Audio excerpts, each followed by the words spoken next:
अस्सलाम वालेकुम। ओके, अभी हम क्लास अपनी शुरू कर रहे हैं, लेकिन उससे पहले जो है जितने भी बच्चे ऑनलाइन हैं तो वो पहले मुझे कंफर्म कर दें कि आवाज़ जो है वो सही आ रही है मेरी। ठीक है, जिन बच्चों को आवाज़ सही आ रही है वो वालेकुम अस्सलाम, अस्मा, अंशरा वालेकुम अस्सलाम, मास वालेकुम अस्सलाम। ठीक है, जो जो बच्चे ऑनलाइन हैं वो मुझे आवाज़ का ही बता दें कि सर आवाज़ सही आ रही है, और अगर किसी को आवाज़ में इशू है तो वो भी बता दें, ताकि फिर उसको जो है वो हम सही कर दें। फिर क्लास स्टार्ट करते हैं। वालेकुम अस्सलाम मास। ठीक है नवाज़, सही है, साउंड आपको सही आ रहा है। ठीक है,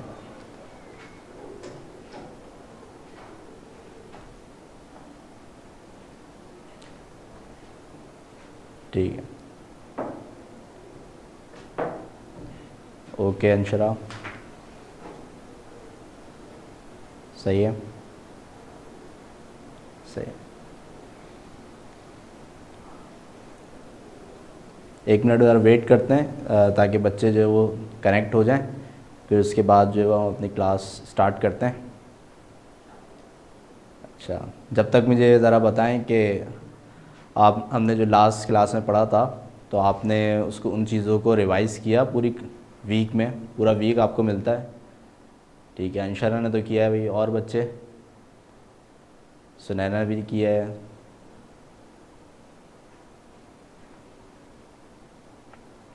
जो हमने लास्ट क्लास में पढ़ा था, सही, मैं हमेशा क्या बोलता हूँ कि आपने जो भी हम पढ़ें, सही है, उसको पूरे वीक में उसको रिवाइज़ करना है, सही है, उन चीज़ों को याद करना है। हर वीक मैं आपको टास्क दे के जाता हूँ।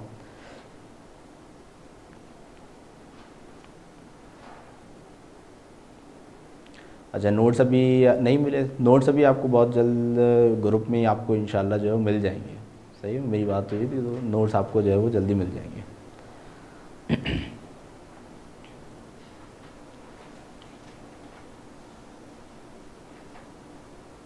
ठीक है, चलिए फिर हम जो है वो अब क्लास शुरू करते हैं। सही है, और बच्चे फिर जो है वो कनेक्ट होते रहेंगे। सही है, तो फिर उनके साथ ही हम जो है वो अपनी क्लास को कंटिन्यू करेंगे। सही है, तो स्टार्ट करते हैं। तो अब यहाँ पे ये कि भाई हमारा जो पहला चैप्टर चल रहा है फंडामेंटल्स ऑफ केमिस्ट्री। सही है, तो उसमें हमारा आज जो है वो अल्हम्दुलिल्लाह तीसरा लेक्चर है। सही है, 2 लेक्चर्स जो हैं वो हमारे हो चुके हैं। सही है, तो जो पुराने लेक्चर्स हैं उसके जो वो आपको रिकॉर्डेड लेक्चर्स भी जो है वो प्रोवाइड किए जाएंगे। सही है, तो आप उसको, जो बच्चे नए आए हैं जिन्होंने पहली क्लास नहीं ली थी या फिर जिन्होंने दूसरी क्लास नहीं ली थी, ठीक है, तो उनको जो है वो रिकॉर्डेड लेक्चर्स जो है वो मिल जाएंगे। सही है, तो वो उसको भी देखिएगा। सही है, और ये कि हम हर क्लास के स्टार्ट में जो है वो पिछला रिव्यू भी करते हैं, जैसे कि अभी हम करेंगे। सही है, तो उससे भी आप, जो बच्चे नए आए हैं, सही है, उनको काफ़ी आइडिया हो जाएगा कि हमने लास्ट क्लास में क्या पढ़ा था। सही है, और इस क्लास में हम उन्हीं टॉपिक्स को जो है वो क्या नाम है कंटिन्यू करेंगे। सही, तो चैप्टर नंबर 1 का जो है वो आज हमारा लेक्चर 3 है। सही है, जो कि हम स्टार्ट करने जा रहे हैं। ठीक है, तो सबसे पहला जो हम हर वीक में जब हम लेक्चर स्टार्ट करते हैं तो सबसे पहले जो प्रीवियस लेक्चर हमारा होता है उसको एक दफ़ा देख लेते हैं। सही है, ताकि हमें चीज़ें थोड़ी सी याद आ जाएं। सही, कि हमने लास्ट वीक, क्योंकि पूरे एक वीक का गैप आता है, सही, तो लास्ट वीक हमने क्या क्या चीज़ें जो हैं वो पढ़ी थी। सही है, ताकि फिर जो उन चीज़ों से रिलेटेड ही जो आज हम टॉपिक्स पढ़ेंगे, सही, तो उनसे हम कनेक्ट कर सकें। ठीक है, और फिर इसके बाद, यानी कि अभी मैं प्रीवियस लेक्चर पहले आपको बता दूँ, फिर उसके बाद इंशाल्लाह जो है वो हम कुछ क्वेश्चंस भी आपसे करेंगे। सही है, वालेकुम अस्सलाम फातिमा। ठीक है, कुछ क्वेश्चंस भी हम आपसे करेंगे। सही, ताकि ये भी पता चले कि आपने उन चीज़ों को गो थ्रू किया है पूरे वीक के अंदर के नहीं, या भूल तो नहीं गए। सही है, तो पहले तो देख लेते हैं कि हमने लास्ट वीक के अंदर जो है वो क्या क्या चीज़ें जो है वो पढ़ी थी। सही है, तो सबसे पहले हम जो है वो प्रीवियस लेक्चर जो है, ठीक है, उसके ऊपर एक नज़र डाल लेते हैं। सही है, तो सबसे पहली जो चीज़ हमने लास्ट वीक पढ़ी थी, सही है, क्योंकि हमने एक इम्पॉर्टेंट टर्म्स का एक टॉपिक जो है वो शुरू किया था, तो उन इम्पॉर्टेंट टर्म्स में हमने 5 से 6 इम्पॉर्टेंट टर्म्स जो हैं वो लास्ट क्लास के अंदर काफ़ी जो है वो ब्रीफली उसको डिस्कस भी किया था। और मुझे बहुत खुशी भी हुई थी कि बच्चों ने उसमें काफ़ी अच्छा पार्टिसिपेट भी किया था, सही है, और बहुत सारी चीज़ें जो है वो बच्चों ने भी अपनी जो है वो उस हवाले से, उन टर्म्स के हवाले से बताई थी, ठीक है। तो ऐसे ही जो है वो एक्टिवली पार्ट लेना होता है, सही है, ताकि जो है वो मुझे आपके इंटरेस्ट का भी पता चले कि आप क्लास में इंटरेस्ट ले रहे हो कि नहीं ले रहे हो, ठीक है। तो सबसे जो पहली चीज़ हमने इंपॉर्टेंट टर्म्स के अंदर पढ़ी थी वो थी हमारे पास मैटर, सही है। मैटर को हमने डिस्कस किया था कि भाई मैटर क्या होता है, उसकी डेफिनेशन हमने पढ़ी थी, और फिर स्टेट्स ऑफ मैटर के हवाले से पढ़ा था, सही है। और फिर जो हमारे पास पहले तो 3 फंडामेंटल स्टेट्स ऑफ मैटर हैं, सॉलिड, लिक्विड और गैस, और फिर इसके बाद जो हमारे पास 4th और 5th स्टेट ऑफ मैटर है यानी कि प्लाज्मा और बॉस-आइंस्टाइन कंडेंसेट यानी कि BEC, सही। तो उसको फिर हमने जो है वो वहाँ पे डिस्कस किया था कि भाई अगर हम एक स्टेट से दूसरे स्टेट में जा रहे हैं तो हम किस किस तरीके से मूव करेंगे, सही। तो उसके अंदर हमने शॉर्ट टर्म में, अगर मैं थोड़ा सा आपको रिमाइंड कराऊं, कि मैंने बताया था कि भाई सॉलिड है उसकी एनर्जी को आप इंक्रीज़ करोगे तो आप लिक्विड फेज़ में चले जाओगे, सही है। अगर लिक्विड है, लिक्विड की एनर्जी को आप इंक्रीज़ करोगे तो आप गैस फेज़ में चले जाओगे, और अगर गैस है और गैस फेज़ की एनर्जी को आप इंक्रीज़ करोगे तो आप जो है प्लाज्मा स्टेट के अंदर चले जाओगे, ठीक है। और फिर इसी तरीके से मैं आपको बैक पे लेकर आया, यानी कि प्लाज्मा की एनर्जी को कम करोगे तो आप गैस स्टेट के अंदर आ जाओगे, और फिर इसी तरीके से गैस स्टेट की एनर्जी को आप कम करोगे, सही है, तो फिर आप लिक्विड स्टेट में आ जाओगे। लिक्विड स्टेट की एनर्जी को कम करोगे तो सॉलिड स्टेट में आ जाओगे, और फिर सॉलिड स्टेट की एनर्जी को अगर आप मज़ीद कम करते हो, यानी कि उसकी एनर्जी को कम करना यानी कि उसको और ज़्यादा टेम्परेचर उसका डाउन करते हो, सही, तो क्या होगा कि फिर आप चले जाओगे 5th स्टेट ऑफ मैटर, और वेरी गुड आंसर आपको याद है BEC यानी कि बॉस-आइंस्टाइन कंडेंसेट, सही, जो कि स्टेंद्रनाथ बोस और आइंस्टाइन इन दोनों के ने मिलके जो है वो 5th स्टेट ऑफ मैटर का कॉन्सेप्ट दिया था, सही। क्या नाम है वो, उस स्टेट के अंदर आप यानी कि 5th स्टेट ऑफ मैटर में आप पहुंच जाओगे, ठीक है। तो ये कुछ हमने ब्रीफली कुछ डिस्कशंस करी थी, सही है। फिर इसके बाद जो नेक्स्ट टर्म हमने डिस्कस करी थी वो थी हमारे पास मॉलिक्यूल। मॉलिक्यूल के हवाले से हमने डिस्कस किया था कि भाई मॉलिक्यूल जो है, सही, ये उस वक्त फॉर्म होता है कि जब 2 या 2 से ज़्यादा एटम्स आपस में केमिकली बॉन्डेड हो जाते हैं, सही। जब 2 या 2 से ज़्यादा एटम्स आपस में केमिकली बॉन्डेड हो जाते हैं सो दे फॉर्म मॉलिक्यूल, सही, तो वो मॉलिक्यूल फॉर्म करते हैं, सही। तो इसमें हमने कुछ डिस्कशन ऐसी करी थी कि भाई के एटम जो होते हैं, सही, वो आपस में केमिकली बॉन्ड क्यों करते हैं। तो उसका रीज़न क्या बताया था मैंने आपको कि केमिकली जो बॉन्डिंग वो करते हैं आपस में, सही, उसका रीज़न ये है, सही, कि वो उनको स्टेबिलिटी हासिल करनी होती है। तो स्टेबल होने के लिए, सही, मॉलिक्यूल एटम को स्टेबल होने के लिए वो मॉलिक्यूल की फॉर्मेशन करता है, यानी कि मज़ीद दूसरे एटम्स, दूसरे तीसरे एटम्स के साथ आपस में केमिकली बॉन्ड होके वो अपने आप को क्या करता है, स्टेबल करता है। तो इस तरीके से हमारे पास मॉलिक्यूल की फॉर्मेशन होती है, सही। तो उसमें हमने इसकी एक जो है वो डेफिनेशन पढ़ी थी, और इसके अलावा फिर हमने इसकी कुछ टाइप्स पढ़ी थी कि भाई हमारे पास जो मॉलिक्यूल्स हैं, सही, on the basis of the number of atoms bonded, सही, कि भाई जितने एटम्स एक मॉलिक्यूल के अंदर बॉन्ड हुए हुए हैं उसको मद्देनज़र रखते हुए हमारे पास कुछ टाइप्स होती हैं, जैसे कि मोनोएटॉमिक, ऐसे मॉलिक्यूल्स, सही, जो कि जिसके अंदर एक एटम हो, डायएटॉमिक, ऐसे जिसके अंदर 2 एटम्स आपस में जुड़े हुए हों, और फिर पॉलीएटॉमिक जिसमें 3 या 3 से ज़्यादा, सही, एटम्स जो है वो जब आपस में केमिकली बॉन्डेड हो जाते हैं, सही, तो फिर उसके अंदर वो हमारे पास एक पॉलीएटॉमिक मॉलिक्यूल जो है वो बन जाता है, सही। जिसमें हमने कुछ एग्जांपल्स भी आपसे शेयर करी थी, जैसे कि वाटर मॉलिक्यूल, सही, और NH3 अमोनिया मॉलिक्यूल, और CH4 यानी कि मीथेन के मॉलिक्यूल की कुछ एग्जांपल्स मैंने आपसे शेयर करी थी, सही है। फिर इसके बाद नेक्स्ट जो हमारे पास टर्म हमने डिस्कस करी थी दैट वाज सब्सटेंस, कि भाई हमारे पास सब्सटेंस जो है वो क्या होता है, सही। तो अगर सब्सटेंस को हम डिस्कस करते हैं तो सब्सटेंस में हमने सबसे पहले उसकी डेफिनेशन को डिस्कस किया था, सही। A piece of pure matter form is termed as substance, सही, यानी कि मैटर जब अपनी प्योर फॉर्म के अंदर होता है, सही, तो वो सब्सटेंस कहलाता है, सही, यानी कि वो उसमें कोई दूसरी चीज़ शामिल ना हो, सही। तो इसके अंदर कोई भी एलिमेंट भी आ सकता है और कोई भी मॉलिक्यूल भी आ सकता है, सही। तो वो तमाम ही चीज़ें हमारे पास जो है वो सब्सटेंस कहलाएंगी, सही। जैसे कि मैंने आपको एक एग्जांपल दी थी, सही, NaCl यानी कि सॉल्ट की, सही, कि भाई NaCl है, सही। अब वहाँ पे हमारे पास क्या है कि दो अलग अलग एटम्स हैं जो कि आपस में जुड़े हुए हैं, यानी कि सोडियम और क्लोरीन, सही। वहाँ पे एटम्स तो डिफरेंट हैं, जब उन्होंने मिलके NaCl बना लिया तो वो एक नई सब्सटेंस के तौर पे हमारे पास आ गया, सही। तो अब जो NaCl है, सही, अगर इसके अंदर कोई दूसरी चीज़ शामिल ना हो, सही, यानी कि वो अपनी प्योर स्टेट के अंदर हो, कोई दूसरी इम्प्योरिटी उसके अंदर शामिल ना हो, सही, तो वो हमारे पास एक सब्सटेंस कहलाएगा, सही। इसी तरीके से मैंने डायमंड की भी एग्जांपल दी थी, सही। डायमंड के अंदर क्या होता है कि उसके अंदर तमाम के तमाम जो एटम्स हैं वो कार्बन के ही होते हैं, सही है, तो उसमें कोई दूसरा एटम शामिल नहीं होता। तो एटम सेम हो या एटम डिफरेंट हो, जो भी सब्सटेंस है अगर वो प्योर है, वो स्टेट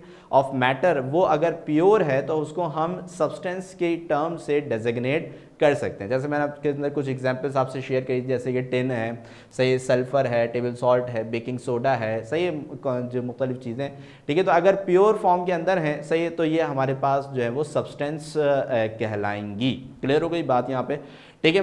हाँ, बेकिंग सोडा, सही, अंशरा, ठीक है, हसन नहीं, सही। फिर इसके बाद जो है नेक्स्ट जो हमने टर्म डिस्कस करी थी, ये थी हमारे पास एलिमेंट, सही है, कि भाई एलिमेंट हमारे पास क्या होता है, ठीक है। तो एलिमेंट के जब हमने डिस्कशन करी थी तो उसके अंदर हमने ये बात समझी थी कि अगर हमारे पास कोई भी सब्सटेंस है, लेकिन उसके अंदर जो एटम्स मौजूद हैं अगर वो क्या हो, बिल्कुल सेम हो, सही है, यानी कि कोई भी सब्सटेंस अगर उसके अंदर एटम बिल्कुल सेम हो, सही, बिल्कुल सेम टाइप के हो, having same atomic mass and same atomic number, तो फिर वो सब्सटेंस को हम एलिमेंट की टर्म से डेजिग्नेट करते हैं, सही है। तो फातिमा ने बताया भी an element is a substance made up of same type of atoms, ठीक है। तो इसके अंदर हमारे पास क्या होता है कि भाई जो सेम टाइप ऑफ क्या नाम है एटम्स हैं वो मौजूद हैं। वेरी गुड फातिमा, सही। तो बहुत अच्छी बात है कि आपको ये चीज़ें याद हैं, सही। इसका मतलब है कि आपने जो है वो पूरे हफ्ते चीज़ों को रिवाइज भी किया है, सही है, वेरी गुड, ठीक है। तो इसमें मैंने आपको कुछ एग्जांपल्स जो है वो शेयर करी थी, सही, जैसे कि हमारे पास कॉपर हो गया, गोल्ड हो गया या एल्युमिनियम हो गया, सही है। तो अगर कोई भी सब्सटेंस हमारे पास मौजूद है, सही है, तो उसके अंदर, सही, अगर एटम्स जो हैं वो बिल्कुल आइडेंटिकल हैं, सेम हैं, तो उस सब्सटेंस को हम एलिमेंट की टर्म से डेजिग्नेट करते हैं। जी खिज़ा आयशा, ठीक है, जिंक भी, ठीक है, वेरी गुड। अच्छा, फिर इसके बाद जो नेक्स्ट टर्म हमने जो है वो इसके अंदर डिस्कस करी थी वो थी एटम की, सही है। तो एटम में हमने क्या बात पढ़ी थी कि भाई atom is the smallest particle of matter या कोई भी सब्सटेंस, तो उसका जो भी सबसे स्मॉलेस्ट पार्टिकल है, सही है, उसको हम क्या कहते हैं भाई, एटम कहते हैं, सही है।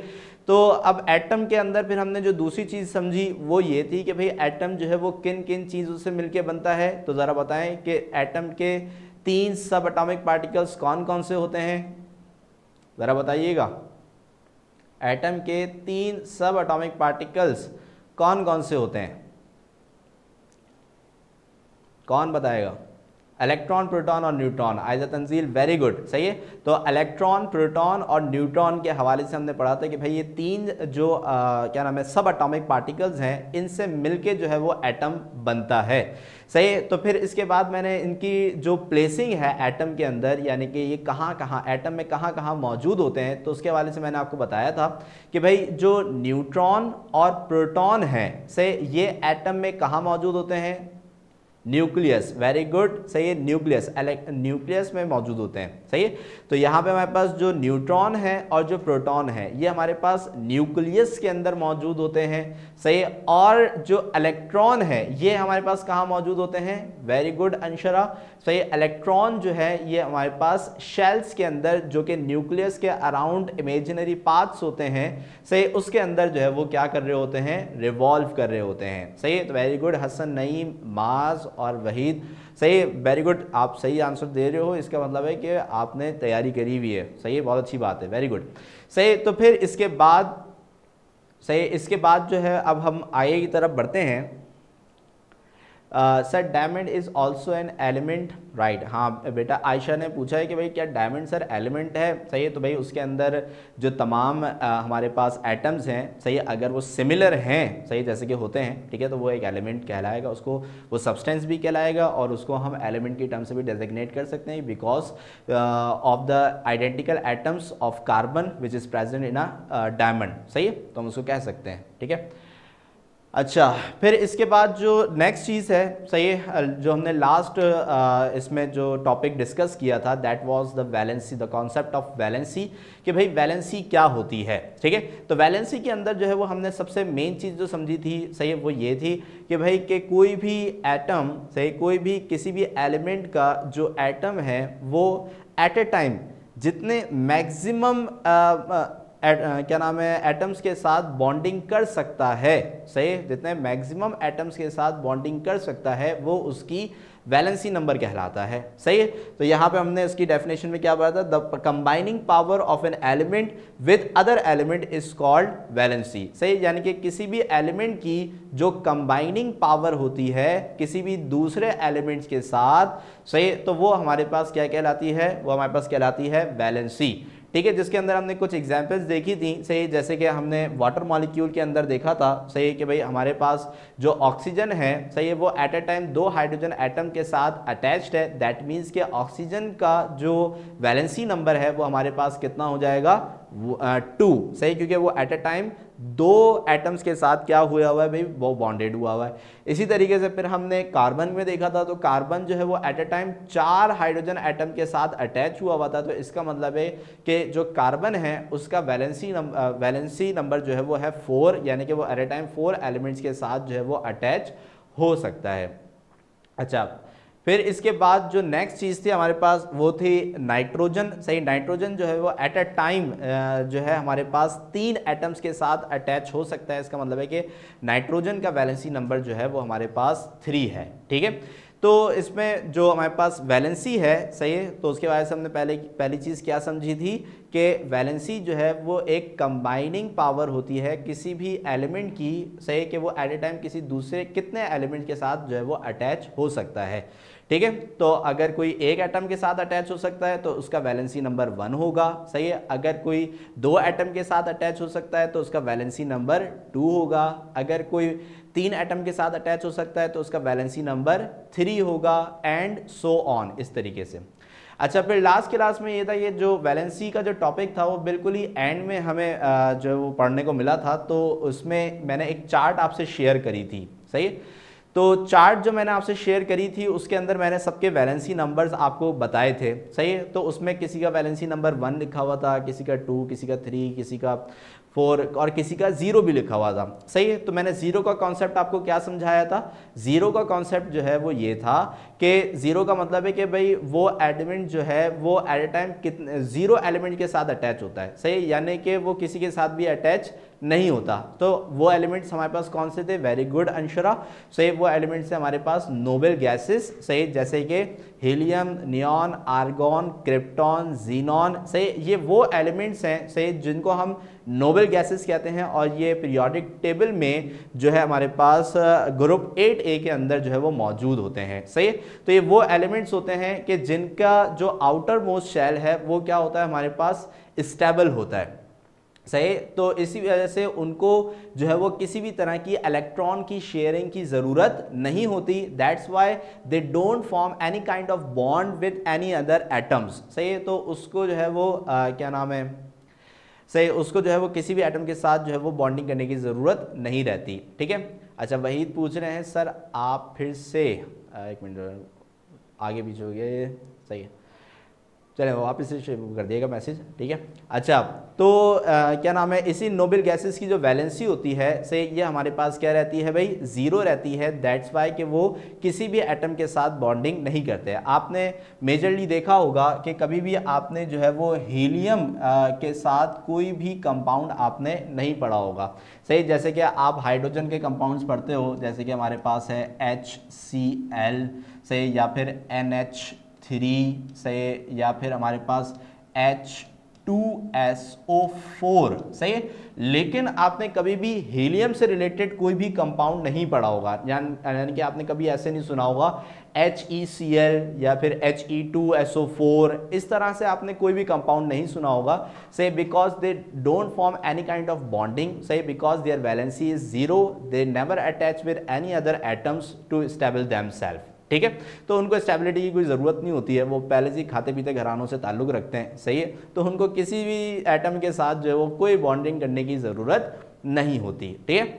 अच्छा, तो फिर उसके अंदर हमने जो इसका तीसरा पॉइंट पढ़ा था, फिर यहाँ पे हमारा प्रीवियस जो एक लेक्चर है वो वाइंड अप होगा, सही है। तो हमने इसमें लास्ट पॉइंट ये पढ़ा था कि भाई क्या नाम है, valency is the number of electron of an atom of an element can gain, lose और शेयर, सही। तो यहाँ पे हमारे पास जो वैलेंसी नंबर है, सही, क्योंकि देखें बॉन्डिंग जो है, बॉन्डिंग वो डिपेंड करती है किसके ऊपर, सही, बॉन्डिंग डिपेंड करती है कि जो इलेक्ट्रॉन्स कोई भी एलिमेंट, सही है, कोई भी एलिमेंट शेयर कर रहा है, सही है, या फिर लूज कर रहा है या फिर गेन कर रहा है, तो इन इलेक्ट्रॉन्स की लॉस, इन इलेक्ट्रॉन्स के गेन और इन इलेक्ट्रॉन्स की शेयरिंग की वजह से, जब भी किन्हीं दो एटम्स के दरमियान में इलेक्ट्रॉन का लॉस होता है या इलेक्ट्रॉन का गेन होता है या फिर इलेक्ट्रॉन का जो हमारे पास क्या नाम है, ठीक है, जो इलेक्ट्रॉन का हमारे पास जो है वो शेयरिंग होती है, तो उसके नतीजे में वो दोनों जो हमारे पास एटम्स हैं वो आपस में मिल जाते हैं, सही है। तो इसका मतलब ये होता है कि कुछ एलिमेंट्स क्या करते हैं कि बॉन्डिंग के लिए अपने जो आउटर मोस्ट शेल के अंदर जो इलेक्ट्रॉन्स होते हैं ना, आउटर यानी कि बाहर वाले शेल के अंदर जो इलेक्ट्रॉन्स होते हैं, सही, उनको जो है वो क्या नाम है, लॉस भी करते हैं, उनको गेन भी करते हैं, सही, और उनको शेयर भी करते हैं, यानी कि कुछ लॉस करते हैं, कुछ गेन करते हैं, कुछ शेयर करते हैं, सही। तो इसी वजह से आपने ये देखा होगा कि हमारे पास जो वैलेंसी नंबर होता है ना, सही है, उसमें कुछ के साथ प्लस का साइन लगा हुआ होता है और कुछ के साथ जो है वो माइनस का साइन लगा हुआ होता है। तो ये प्लस और माइनस का जो कॉन्सेप्ट था, सही है, मैंने आपसे लास्ट क्लास में कहा था कि मैं उसको जो है वो एक दफ़ा बता दूंगा आपको कि वो जो आपकी बुक के अंदर जो चार्ट बना हुआ है, तो उसके अंदर प्लस और माइनस कब जो है वो प्लस जो है वो किस चीज़ को शो करता है और माइनस जो है वो किस चीज़ को शो करता है, सही है। तो इसको ज़रा समझिएगा कि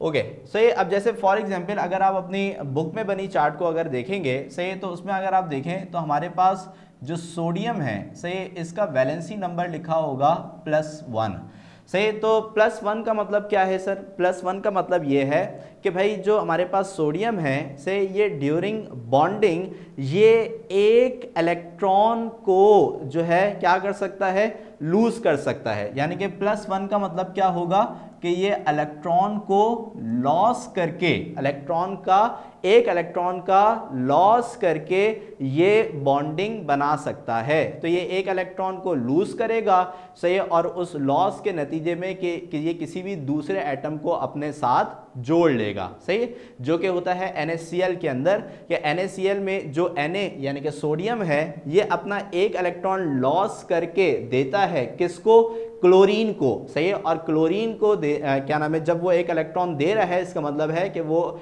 एक इलेक्ट्रॉन का क्या कर रहा है, लॉस कर रहा है, सही है। तो इसी वजह से जिन एलिमेंट्स के साथ, जिन एलिमेंट्स के वैलेंसी नंबर के साथ प्लस का साइन लगा हुआ होता है, सो दे इट रिप्रेजेंट कि भाई ये इतने इलेक्ट्रॉन जो है वो क्या कर सकते हैं, भाई ये इतने इलेक्ट्रॉन लूज करने की कैपेबिलिटी रखते हैं, सही है। तो अगर जैसे एल्युमिनियम है, एल्युमिनियम जो है उसके जो वैलेंसी नंबर है वो होता है +3। अब +3 का मतलब क्या होगा कि वो 3 इलेक्ट्रॉन्स को जो है वो क्या कर सकता है, लॉस कर सकता है। कैल्शियम का जो क्या नाम है वैलेंसी नंबर है, ये है +2, सही है। तो इसका मतलब है कि कैल्शियम जो है वो 2 एटम के साथ अटैच हो सकता है and it has the capability to lose 2 electrons, सही, वो 2 इलेक्ट्रॉन को लॉस कर सकता है, सही। तो इसका मतलब आप याद रखिएगा कि positive sign represent the capability of losing electron, सही है। तो जिनका भी पॉजिटिव साइन होता है उनका, इसका मतलब है कि वो इलेक्ट्रॉन को लूज करके किसी दूसरे एटम को अपने साथ बॉन्ड करते हैं, सही है। इसी तरीके से अगर हम क्लोरीन को समझें, सही, तो क्लोरीन के अंदर क्या होता है कि उसका जो वैलेंसी नंबर है वो होता है माइनस का 1, सही है। तो माइनस का 1 का मतलब ये है कि उसके अंदर एक इलेक्ट्रॉन गेन करने की कैपेबिलिटी होती है, एक इलेक्ट्रॉन गेन करने की कैपेबिलिटी होती है, सही है। तो अगर हमारे पास जो है माइनस का 1 जो है वो अगर किसी भी एलिमेंट के वैलेंसी नंबर है, दैट मीन्स कि भाई इसके अंदर एक इलेक्ट्रॉन जो है वो गेन करने की कैपेबिलिटी है।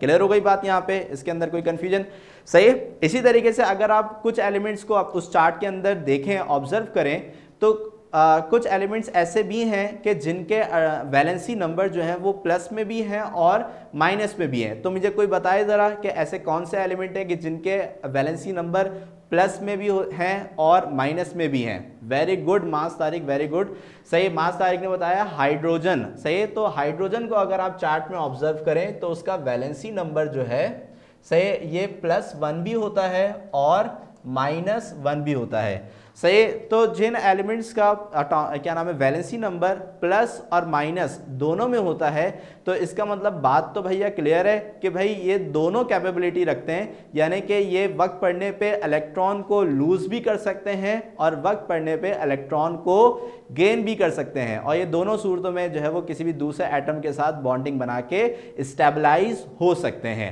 सही। ये वाली बात क्लियर हो गई आपको बेटा? है वैलेंसी अब समझ में आ गई है? किसी को कोई कंफ्यूजन तो नहीं रही अब? है भाई? अगर किसी को भी कोई क्वेश्चन है तो पूछ ले, और जिसको भी कोई क्वेश्चन नहीं है तो बोल दे भाई ओके, सही है। तो फिर हम बढ़ते हैं आगे, सही है। 2 मिनट में दे रहा हूँ, सही है। और जल्दी से मुझे बता दें अगर किसी को कोई क्वेश्चन है तो वो जल्दी से पूछ ले। और फिर आपको पता है कि जब मैं मेहनत से जब चीज़ रिवाइज कराता हूँ तो फिर उसके क्वेश्चंस भी होते हैं, सही है। तो जल्दी से फिर रेडी हो जाइएगा और मैं जल्दी से फिर क्वेश्चन पूछूंगा और उसके बाद फिर हम आज का लेक्चर जो है वो शुरू करेंगे, सही है। जल्दी से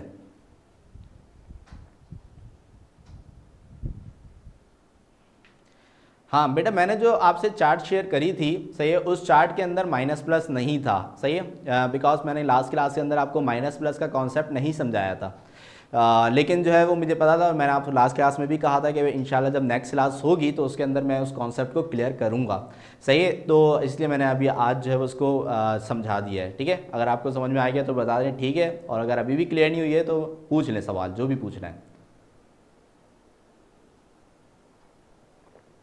वही बेटा, वैलेंसी नंबर जो है ना वो डिपेंड करता है कि किसी भी एटम के आउटर मोस्ट शेल में कितने इलेक्ट्रॉन्स मौजूद हैं, सही, कितने इलेक्ट्रॉन्स उसके आउटर मोस्ट शेल के अंदर मौजूद है, वैलेंसी नंबर उसके ऊपर डिपेंड करता है, ठीक है।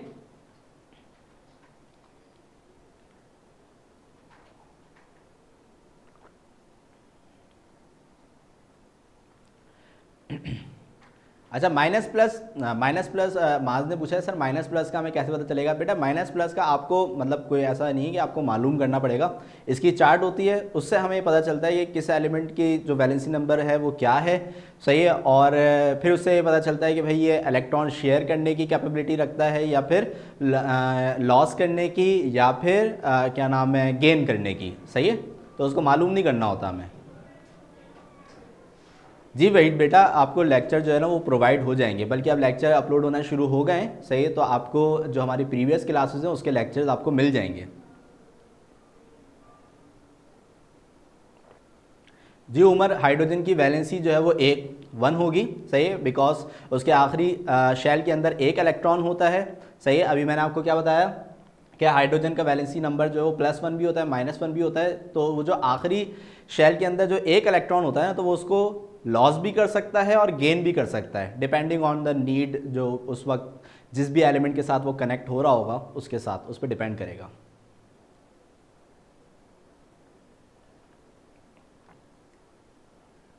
ठीक है भाई, आगे चलते हैं।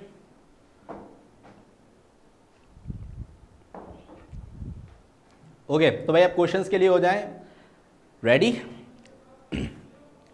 ओके एक मिनट, सही है। तो क्वेश्चंस के लिए रेडी हो जाएं। क्वेश्चन मैं आपसे पूछूंगा और जल्दी से मुझे जो है वो तेज से, और जिसने पहला जवाब दिया बस वो विनर, ठीक है ना।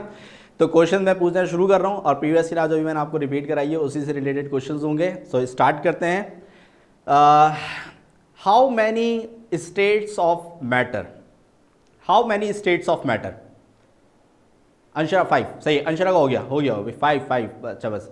और भी बताया, सुनैना फरीद ने भी बता दिया भाई। 4 नहीं ना भाई, स्टेट ऑफ मैटर तो 5 होंगी ना, सही है। जो 4 बोल रहे हैं वो गलत है और जो 5 बोल रहे हैं वो सही है, और पहला आंसर दिया है अंशरा ने, ठीक है। तो पहला वाला जो मैंने आपसे क्वेश्चन पूछा है, सही है, उसका आंसर है 5। जैसे कि मैंने अभी आपको क्या बताया, सही है, कि सॉलिड, लिक्विड, गैस, ये तो 3 फंडामेंटल हो गई। फिर इसके अलावा फिर प्लाज्मा, और फिर क्या आता है हमारे पास, BEC, ठीक है। तो 5 स्टेट्स ऑफ मैटर हमारे पास जो है वो टोटल रहती हैं, ठीक है। अच्छा, फिर इसके बाद अब नेक्स्ट क्वेश्चन, कि अगर किसी भी सब्सटेंस में, सही, a substance having identical atoms, it is termed as, a substance having identical atoms, it is termed as, very good, Ayesha Atiq ने जवाब दे दिया है element, very good Ayesha Atiq, सही। के ऐसे सब्सटेंस के जिसके अंदर हमारे पास जो एटम्स हैं वो सारे के सारे क्या रहेंगे भाई, आइडेंटिकल रहेंगे, तो उसको हम क्या कहेंगे भाई, एलिमेंट कहेंगे, सही। तो जो दूसरा हमारे पास आंसर आ रहा है भाई वो है एलिमेंट, ठीक है। अच्छा, अब इसके बाद नेक्स्ट क्वेश्चन, सही, next question is, if any atom has valency number +1, सही, if any atom has valency number +1, so it can lose electron और गेन इलेक्ट्रॉन, सही, लॉस, वेरी गुड, सही। रुमैसा ने आई थिंक पहले आंसर दिया था, सही है, loss electrons, very good, very good, सही है। तो ये भी हमने कॉन्सेप्ट समझा भी है वैलेंसी के अंदर, कि अगर कोई भी एटम है, सही है, उसका जो वैलेंसी नंबर है अगर वो क्या हो, +1 हो, तो वो एक एटम क्या नाम है, एक इलेक्ट्रॉन को क्या कर सकता है भाई, वो लॉस कर सकता है, ठीक है। तो यहाँ पे हमारे पास जो थर्ड है, सही, इसका आंसर हो जाएगा हमारे पास लॉस, ठीक है भाई। अच्छा, इसके बाद नेक्स्ट क्वेश्चन हम करते हैं, सही है, a molecule, सही है, a molecule consisting of 3 atoms is termed as, a molecule consisting of 3 atoms is termed as triatomic is right answer and polyatomic is also right answer, ठीक है। तो मैंने आपको बताया भाई 3 या 3 से ज्यादा पे पॉली आ जाता है, ठीक है। तो जो बच्चे ट्राई बोल रहे हैं वो भी सही है, और जो बच्चे पॉली बोल रहे हैं वो भी सही है, ठीक है। तो वेरी गुड, सही। ये हमारे पास जो है भाई चौथे का जो आंसर है, सही, ये हमारे पास है ट्राई या फिर पॉली, ठीक है भाई, वेरी गुड। अच्छा, अब नेक्स्ट क्वेश्चन, और मैं देखता रहूँगा कि यहाँ पे जो है वो पहला आंसर जो है वो कौन देगा, सही है। तो नेक्स्ट क्वेश्चन जो है वो हमारे पास 5th क्वेश्चन होगा, सही है। और सवाल है कि oxygen can attach dash number of atoms at a time, oxygen can attach, very good, Abdul Hadi, very good, सही है। 2 और 8 कोई बच्चा बोल रहा है 8, नहीं भाई, नहीं 8 नहीं होते भाई, हादी ने पहला जवाब दिया, और जो बच्चे पे अब 2 बोल रहे हैं और वो सही जवाब दे रहे हैं, वेरी गुड, माज, हैदर, फातिमा, एहशाम, सही है, बहुत अच्छी बात है, बहुत अच्छी बात है, सही है। तो ऑक्सीजन का जो वैलेंसी क्या नाम है नंबर होता है, वो होता है हमारे पास -2, सही है। इसका मतलब है कि वो 2 एटम्स के साथ एट ए टाइम अटैच रहता है, सही है। अच्छा, आलियान कुरैशी ये बोलना चाह रहे हैं भाई सर H2O में तो 3 होते हैं, सही है भाई। मेरा सवाल ये था कि ऑक्सीजन एट ए टाइम कितने एटम्स के साथ अटैच हो सकता है, सही है। तो अगर आप वाटर मॉलिक्यूल को ऑब्जर्व करें तो वाटर मॉलिक्यूल के अंदर क्या होता है कि ऑक्सीजन जो है वो एट अ टाइम 2 हाइड्रोजन के साथ अटैच रहता है, सही है। तो इसका मतलब क्या हुआ, इसका मतलब ये हुआ कि ऑक्सीजन का वैलेंसी नंबर हो गया 2, सही है। अंशरा ने, अच्छा आपने जवाब दिया था पहला, सही है, मैं देखा नहीं, मुझे पहला आंसर जो है वो हादी का दिखा मैंने उसका, ठीक है। चले, अच्छी बात है भाई, जो पहले आंसर दे रहा है वो वेरी गुड है भाई, वेरी गुड है, और जो सही आंसर दे रहे हैं वो भी वेरी गुड है, सही है। अच्छा, तो अब इसके बाद एक और कोई क्वेश्चन जो है वो ढूंढते हैं, हाँ सही है। among the subatomic particles which one has negative charge, among the subatomic particles which one has negative charge, electron, Hadi, वापस से हादी, भाई हादी दिखा है, ठीक है, हादी ने पहले जवाब दिया है इलेक्ट्रॉन, सही है। फिर उसके बाद अंशर ने भी दिया है, अलियान ने भी दिया है, वहीद ने भी दिया है, फातिमा ने भी दिया है, सही है। Rumaisa electron, Umar, very good, सही है, बहुत अच्छी बात है, सही है। तो हमारे पास जो 6th वन है, सही है, इसका आंसर क्या है हमारे पास इलेक्ट्रॉन, सही है। तो among the sub atomic particles electron is the particle that has negative charge. सही है, तो ये कुछ क्वेश्चंस थे, सही है, जो कि हमारे प्रीवियस लेक्चर से रिलेटेड थे और बच्चों ने बहुत अच्छे और सही जवाब दिए। मतलब ऐसा जो है वो बहुत कम है कि कोई गलत जवाब दे रहा है। सही है, गलत जवाब तो बहुत कम ने मतलब दिए ही नहीं है, आंसर सबने सही दिए हैं। सही है, बस ये होता है कि पहला कमेंट जिसका आ जाए। ठीक है, तो बहुत अच्छी बात है, वेरी गुड। सही है, तो अब हम जो है वो अपने आज के टॉपिक पे जो है वो मूव करते हैं। सही है, और हमारा जो आज का टॉपिक है, तो सबसे पहले भाई हम अपना वही एक SLOs पे जो है वो नज़र डाल लेते हैं। सही, ताकि हमें पता चल जाए कि कितना हो गया है और कितना रह गया है। सही है, तो सबसे पहले देख लेते हैं भाई कि हमारी जो पहली क्लास हुई थी अल्हम्दुलिल्लाह, सही है, तो उसके अंदर हमने केमिस्ट्री और उसके इम्पॉर्टेंट क्या नाम है इन द सोसाइटी, इसको डिस्कस किया था। ब्रांचेस ऑफ केमिस्ट्री को हमने जो है वो डिस्कस किया था। फिर इसके बाद हमने जो है वो हिस्टोरिकल बैकग्राउंड में जो साइंटिस्ट की कॉन्ट्रीब्यूशंस थी उसको हमने डिस्कस किया था। फिर इसके बाद जो हमारी लास्ट क्लास हुई थी, जिसका मैंने अभी आपको एक ब्रीफ रिव्यू भी दिया है। सही है, उसके अंदर हमने जो है वो कुछ बेसिक जो डेफिनेशंस हैं, सही है, उसको हमने डिस्कस किया था, मैटर, एटम, मॉलिक्यूल, सब्सटेंस और एलिमेंट। और फिर इन द लास्ट हमने जो है वो फिर वैलेंसी को भी डिस्कस किया था। सही है, तो सही है हसन, हाँ ठीक है भाई हसन, सॉरी यार मैंने देखा नहीं होगा। सही है, अच्छा सही भाई, हसन ने दिया था लॉस वाला आंसर।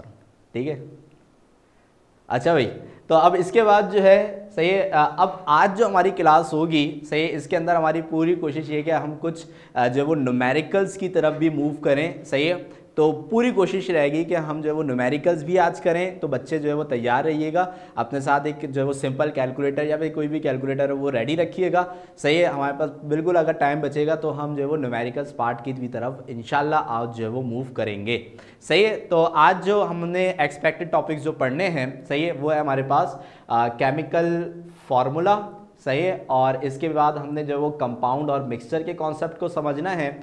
फिर इसके बाद भाई एटॉमिक मास और एटॉमिक मास यूनिट क्या होता है, इस चीज़ को हमने समझना है। और फिर इसके बाद ये जो दो टॉपिक्स हैं हमारे पास, जो कि भाई मॉलिक्यूलर फार्मूला क्या होता है और मॉलिक्यूलर फार्मूला मास किस तरीके से कैलकुलेट किया जाता है, और एम्पेरिकल फार्मूला क्या होता है और एम्पेरिकल फार्मूला मास किस तरीके से कैलकुलेट किया जाता है। सही है, तो इन द लास्ट अगर हमारे पास टाइम बचता है तो हम कुछ इसके अंदर न्यूमेरिकल्स क्वेश्चंस भी आज की क्लास में शामिल करेंगे। ठीक है भाई, तो ये वो टॉपिक्स हैं जो कि आज हमने एक्सपेक्टेड जो है वो पढ़ने हैं। सही है, तो और ये टॉपिक्स वो हैं जो कि हमने कर लिए हैं। सही है, तो इसके रिकॉर्डेड लेक्चर्स आपको मिल जाएंगे। सही है, अपलोड होना शुरू हो गए, बच्चों को पता होगा कि कुछ जो सब्जेक्ट्स के हैं वो अपलोड हो गए हैं। सही है, इंशाल्लाह केमिस्ट्री के भी आपको जो है वो मिल जाएंगे। ठीक है, अच्छा जी, तो स्टार्ट करते हैं आज का टॉपिक। सही है, तो आज जो हमारा पहला टॉपिक है वो है व्हाट इज केमिकल फार्मूला।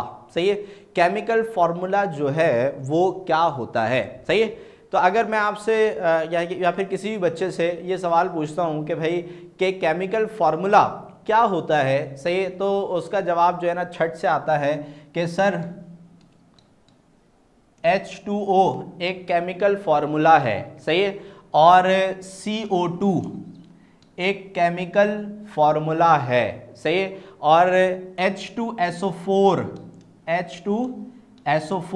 एक केमिकल फार्मूला है। CaCO3 एक केमिकल फार्मूला है, एंड सो ऑन। ठीक है, तो यहाँ पे हमारे पास क्या है कि भाई केमिकल फार्मूला को जब मैं डिफाइन करने के लिए कहूँगा तो बच्चे मुझे केमिकल फार्मूले बताना शुरू कर देंगे कि sir H2O, CO2, H2SO4, CaCO3 और भी बहुत सारे कई सारे फॉर्मूले जो है वो हमें सुनने को मिलेंगे। लेकिन हमने ये देखना है कि भाई हम इसको डिफाइन किस तरीके से कर सकते हैं। सही है, तो यहाँ पे हम पहले देख लेते हैं कि इसकी डेफिनेशन क्या है। सही है, what do you mean by chemical formula. सही है, तो केमिकल फार्मूला की जो हमारे पास डेफिनेशन है वो है कि chemical formula tell us the number of atoms of each element in a compound with symbols. ठीक है, तो यहाँ पे हमारे पास क्या है कि केमिकल फार्मूला जो है, सही है, केमिकल फार्मूला जो है ये हमें बताता है, टेल अस, ये हमें बताता है, क्या बताता है भाई number of atoms of each elements in a compound with symbols.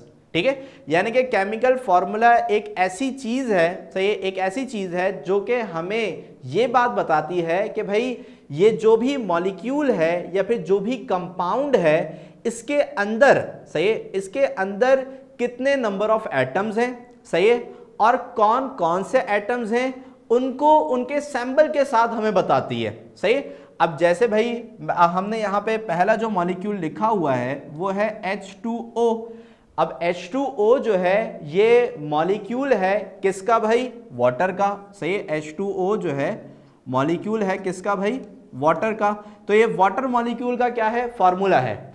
अब ये फार्मूला जो है ये हमें एक इंफॉर्मेशन दे रहा है। इंफॉर्मेशन क्या दे रहा है, ये इंफॉर्मेशन हमें ये दे रहा है कि भाई वाटर के एक मॉलिक्यूल के अंदर जो है 2 हाइड्रोजन एटम्स होते हैं। सही है, 2 हाइड्रोजन एटम्स होते हैं और एक जो है ऑक्सीजन का जो है वो एटम होता है। सही, 2 हाइड्रोजन एटम होते हैं और एक ऑक्सीजन एटम होता है। अब ये बात हमें कैसे पता चली, ये बात हमें ऐसे पता चली कि भाई इसके अंदर H लिखा हुआ था। अब H जो है ये हमारे पास सैंबल है से किसका भाई, हाइड्रोजन का। सही, किसका सैंबल है भाई, हाइड्रोजन का सैंबल है। तो हाइड्रोजन के सैंबल के नीचे जब हमने सबस्क्रिप्ट में क्या देखा, 2 देखा, तो हमें ये पता चला कि यहाँ पे हाइड्रोजन की तादाद कितनी है, 2 है। सही, यानी कि 2 है। ठीक है, और फिर इसके बाद जो नेक्स्ट सैंबल हमें यहाँ पे देखने को मिला वो था O, and O is the symbol of oxygen. सही है, O जो है वो किसका सैंबल है, ऑक्सीजन का सैंबल है। अब ऑक्सीजन के नीचे हमारे पास कोई भी नंबर नहीं लिखा हुआ। अब जब कोई भी नंबर नहीं लिखा हुआ होता तो इसका मतलब है कि वहां पे क्या है, 1 है। सही है, वहां पे क्या है भाई, 1 है। Very good. ठीक है, तो जब अगर कोई 1 से ज्यादा कोई नंबर होगा यानी कि 2, 3, 4, 5, 6 तो वो शो कराया जाता है, 1 को हम शो नहीं कराते। ये बात तो आप सबको भी पता होगी। सही है, तो यहाँ पे हमारे पास क्या है कि भाई इसके सैंबल से, सही, इसके सैंपल से और इसके सब्सक्रिप्ट से, सही, हमें यहाँ पे क्या पता चलता है कि भाई एक मॉलिक्यूल के अंदर कितने नंबर ऑफ एटम्स हैं, कौन कौन से एटम्स हैं और उन एटम्स की तादाद कितनी है। सही, तो ये 3 इंफॉर्मेशन ये हमें बहुत अच्छे तरीके से बताता है। कौन, केमिकल फॉर्मूला। सही है, तो ये बात आपके क्लियर है। अब इसी तरीके से अगर मैं यहाँ पे एक जो है वो शुगर, एक ग्लूकोज का फॉर्मूला अगर मैं लिखता हूँ, सही, तो वो हमारे पास क्या होता है भाई, ये होता है भाई C6H12O6। सही, C6H12O6। अब इसमें अगर मैं आपसे कुछ सवाल करूं तो वो ये होंगे कि भाई इसमें आप मुझे बताएं कि कौन कितने नंबर ऑफ क्या नाम है एटम्स यहाँ पे जुड़े हुए हैं। सही, कितने नंबर ऑफ एटम्स यहाँ पे जुड़े हुए हैं। सही, तो भाई अंशरा ने यहाँ पे हमें बताया कि भाई यहाँ पे सर कार्बन जो है, सही, ये इसके 6 एटम्स हैं। सही, और वहीद मेरा सवाल जो है ना बहुत अच्छी तरीके से समझा। सही है, वेरी गुड वेरी गुड। सही है, तो मैंने यहाँ पे जो सवाल किया था वो था कितने नंबर ऑफ एटम इस मॉलिक्यूल के अंदर है, तो बहुत अच्छा वहीद। सही है, तो इसने जो है ना टोटल नंबर ऑफ एटम्स मुझे बताया, मैंने अलग अलग नहीं पूरे एक मॉलिक्यूल में पूछे थे। सही है, तो यहाँ पे अगर मैं टोटल नंबर ऑफ एटम्स की बात करता हूँ, टोटल एटम्स की बात करता हूँ, तो टोटल एटम्स हमारे पास यहाँ पे कितने हैं, 24। कैसे भाई, 6 कार्बन के, सही है, 12 हाइड्रोजन के और फिर 6 ऑक्सीजन के। सही, so there are 24 numbers of total atoms present in a molecule of glucose। ठीक है, तो यहाँ पे हमारे पास जो है, सही, टोटल 24 है। और अलग अलग अगर हम देखें तो वो तो फिर हमें यहाँ पे आराम से उसके सबस्क्रिप्ट में मौजूद, सबस्क्रिप्ट बोलते हैं नीचे जो नंबर लिखे हुए होते हैं, सही, सबस्क्रिप्ट में मौजूद जो नंबर्स हैं उससे हमें अलग अलग एटम्स की तादाद भी पता चल जाती है। सही, तो ये वाली बात क्लियर है कि भाई केमिकल फॉर्मूला क्या होता है और वो हमें क्या चीज़ें बताता है। सही, थ्रू केमिकल फॉर्मूला, सही, हमें क्या क्या चीज़ें पता चलती हैं। ठीक है, तो ये वाली बात क्लियर है। इसके अंदर किसी को और कोई कन्फ्यूजन, बहुत छोटा टॉपिक है इसलिए इस पर ज़्यादा टाइम नहीं लगाएंगे। सही, तो अगर किसी ओके की रिपोर्ट बोल दी, माज ने बोल दिया है, ठीक है, ओके की रिपोर्ट है, तो फिर हम आगे चलेंगे, है। सही है, और अगर किसी को कोई क्वेश्चन है, प्रॉब्लम है, तो वो जल्दी से जो है वो पूछ ले। ओके, वेरी गुड, सही है। ठीक है, उमर को भी समझ में आ गई ये बात और फातिमा को भी समझ में आ गई है, अंशरा को समझ में आ गई है। सही है, ठीक है, सही, वेरी गुड वेरी गुड, सही, ठीक है, तो सही समझ में आ गई है अबीर, वेरी गुड। ठीक है, और आशिर के भी ओके की रिपोर्ट आ गई है अभी। ठीक है, तो भाई आगे की तरफ अब हम चलते हैं। सही है, और नेक्स्ट टॉपिक शुरू करते हैं।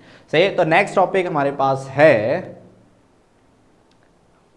सही। नेक्स्ट टॉपिक हमारे पास है what is compound and mixture. सही है, देखें बहुत ही सिंपल से वर्ड्स हैं, कंपाउंड्स एंड मिक्सचर्स। ठीक है, हम अपने नॉर्मल रूटीन अगर जो है वो हम क्या नाम है रूटीन फ्रेजेस जो हम अदा करते हैं, सही, उसके अंदर भी हम ये लफ्ज़ जो है वो इस्तेमाल करते हैं, कंपाउंड हो गया या मिक्सचर हो गया, सही है। लेकिन इसको डिफ़ाइन हम किस तरीके से करें कि भाई कंपाउंड अगर है तो इसको हम डिफ़ाइन किस तरीके से करेंगे, मिक्सचर है तो इसको अगर क्या नाम है इसको डिफ़ाइन करना पड़ता है तो इसको डिफ़ाइन किस तरीके से करेंगे, इसकी एग्जाम्पल्स क्या होती हैं, तो इसको हम ज़रा देखते हैं कि भाई सबसे पहले कि कंपाउंड क्या होता है। सही है, तो यहाँ पे हमारे पास जो है वो इसको हमने डिफरेंसेस की तरह समझना है, सही, ताकि हम दोनों में कंपैरिजन कर सकें कि what is compound and what is mixtures. और बच्चे मुझसे पहले ही जो है ना एकदम बेहतरीन वाला समझाना शुरू हो जाते हैं, सही, बहुत अच्छी बात है और मुझे बहुत अच्छा लगता है ये, सही है ना, कि आपके पास किसी भी टॉपिक से रिलेटेड बेसिक कॉन्सेप्ट पहले से ही डेवलप्ड होता है। ठीक है, अच्छा, तो कंपाउंड की अगर हम यहाँ पे जो है वो बात करें, सही है, तो कंपाउंड क्या होते हैं, सही है।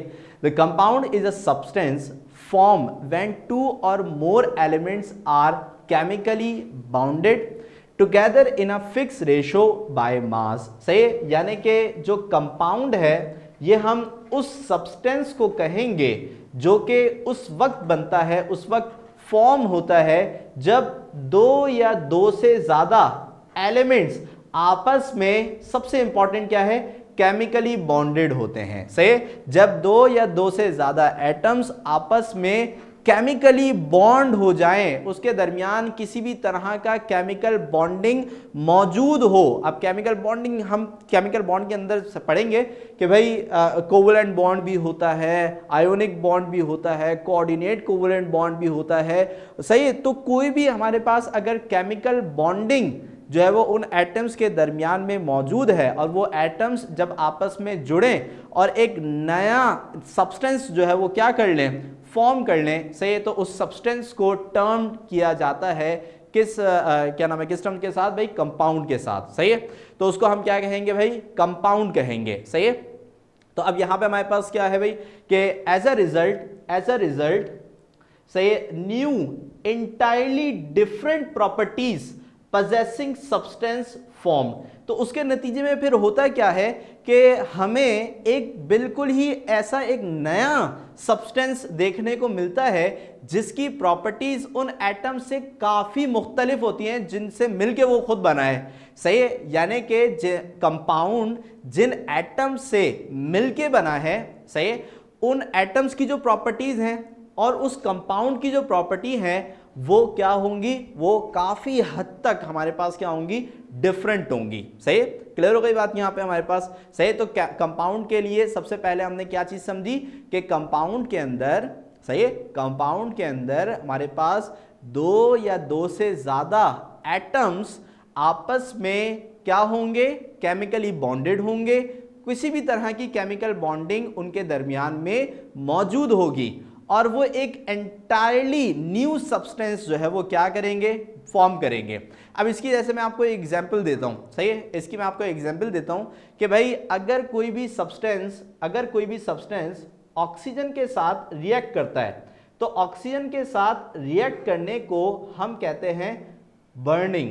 सही है, यानी कि अगर कोई भी चीज बर्न हो रही है यानी कि जल रही है, सही, इसका मतलब है कि वो ऑक्सीजन के साथ क्या कर रही है, रिएक्ट कर रही है। सही है, जैसे कि एक मोमबत्ती, कैंडल, उसकी अगर हम एक एग्जांपल लेते हैं तो अगर मैं मोमबत्ती जो है वो जला के टेबल पर रख देता हूं तो वो जल रही है, इसका मतलब है कि वो एयर के अंदर मौजूद जो ऑक्सीजन है, सही, उसके साथ क्या कर रही है, रिएक्ट कर रही है। यानी कि ऑक्सीजन के जो नेचर है वो कैसा है भाई, बर्निंग वाला है। यानी कि ऑक्सीजन जब प्योर फॉर्म के अंदर होगी, सही, तो उसके साथ अगर कोई भी रिएक्ट करेगा, उसके साथ कोई भी मिलेगा, सही, तो वो उसको क्या करेगी भाई, बर्न करेगी, सही, उसको जलाएगी, बर्न करेगी। ठीक है, तो लेकिन अब यही ऑक्सीजन जब हाइड्रोजन के साथ मिलके क्या बना ले, H2O, यानी कि क्या बना ले भाई, वाटर।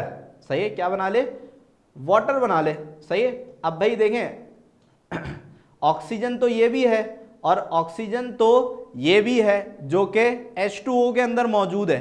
सही है, ऑक्सीजन ये भी है, ऑक्सीजन ये भी है, लेकिन ये ऑक्सीजन जब पहले किसी दूसरे एलिमेंट के साथ नहीं जुड़ी हुई थी तो वो क्या कर रही थी, चीजों को जला रही थी, सही है। लेकिन जब ये वाटर के साथ यानी सॉरी हाइड्रोजन के साथ बॉन्डिंग बना लेती है और एक एंटायरली न्यू सब्सटेंस फॉर्म कर लेती है, तो अब ये क्या बन गई, वाटर। और आपको पता है कि वाटर चीजों को जलाता नहीं है बल्कि बुझाता है, सही है। जब कोई चीज जल रही होती है तो हम उसके ऊपर क्या डालते हैं, पानी डालते हैं ना।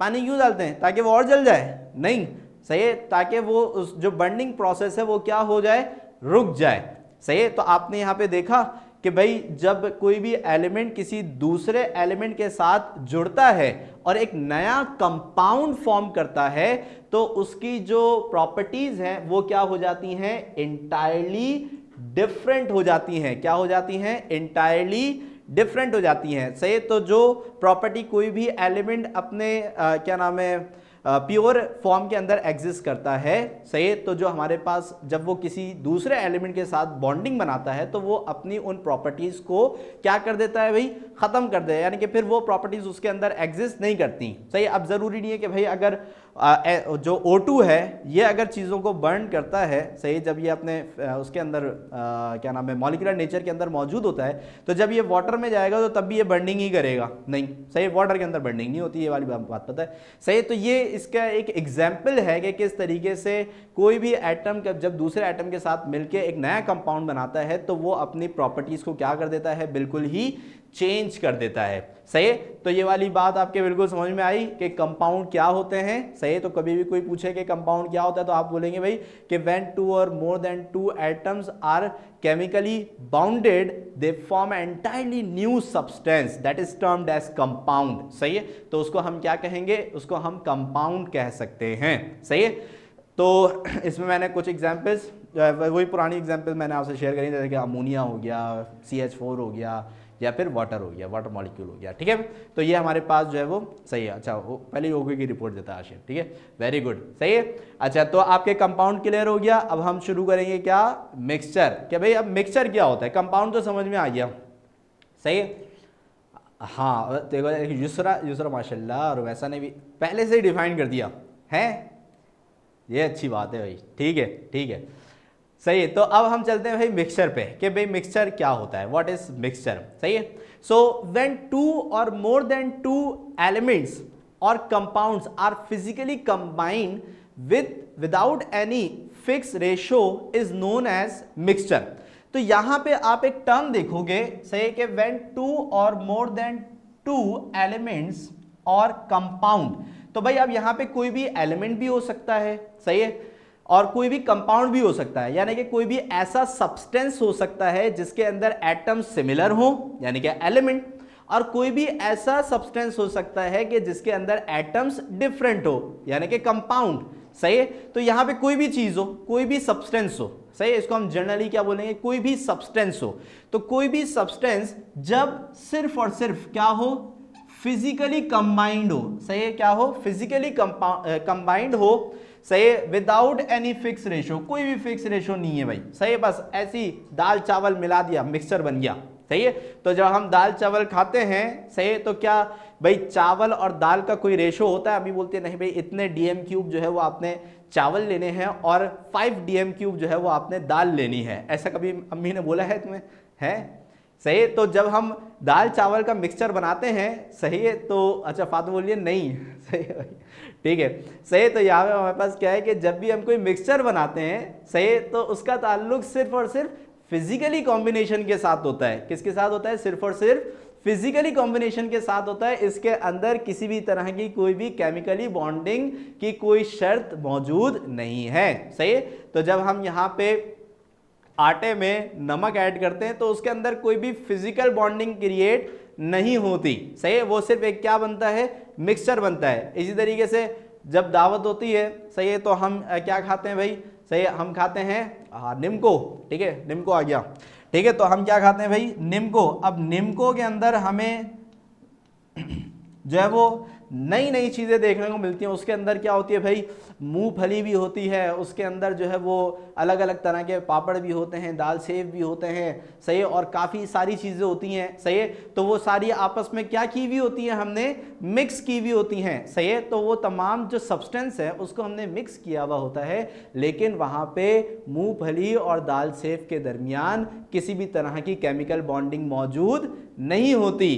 पिज़्ज़ा, अच्छा सारे अब बता दो, अभी मैं क्लास दे रहा हूँ, मैं जो ना फिर पिज़्ज़ा है मेरे मुंह में पानी आने लग गया है, निम्को भी आ गया है अभी, और मैं ऐसा बोल रही पिज़्ज़ा, अभी कोई बच्चा दाल चावल ही बोलेगा है, और फिर कोई बच्चा जो है वो और कौन कौन से होते हैं भाई, निहारी भी बोलेगा, टी देखा, टी, और टी तो मैंने पी ली है, सही है, तो वेरी गुड, सही। तो यहाँ पे हमारे पास क्या है कि भाई इधर जो है क्या नाम है, जो मिक्सचर है, सही है, हाँ जिंगर भी आ गया, देखा मुझे पता था, ठीक है।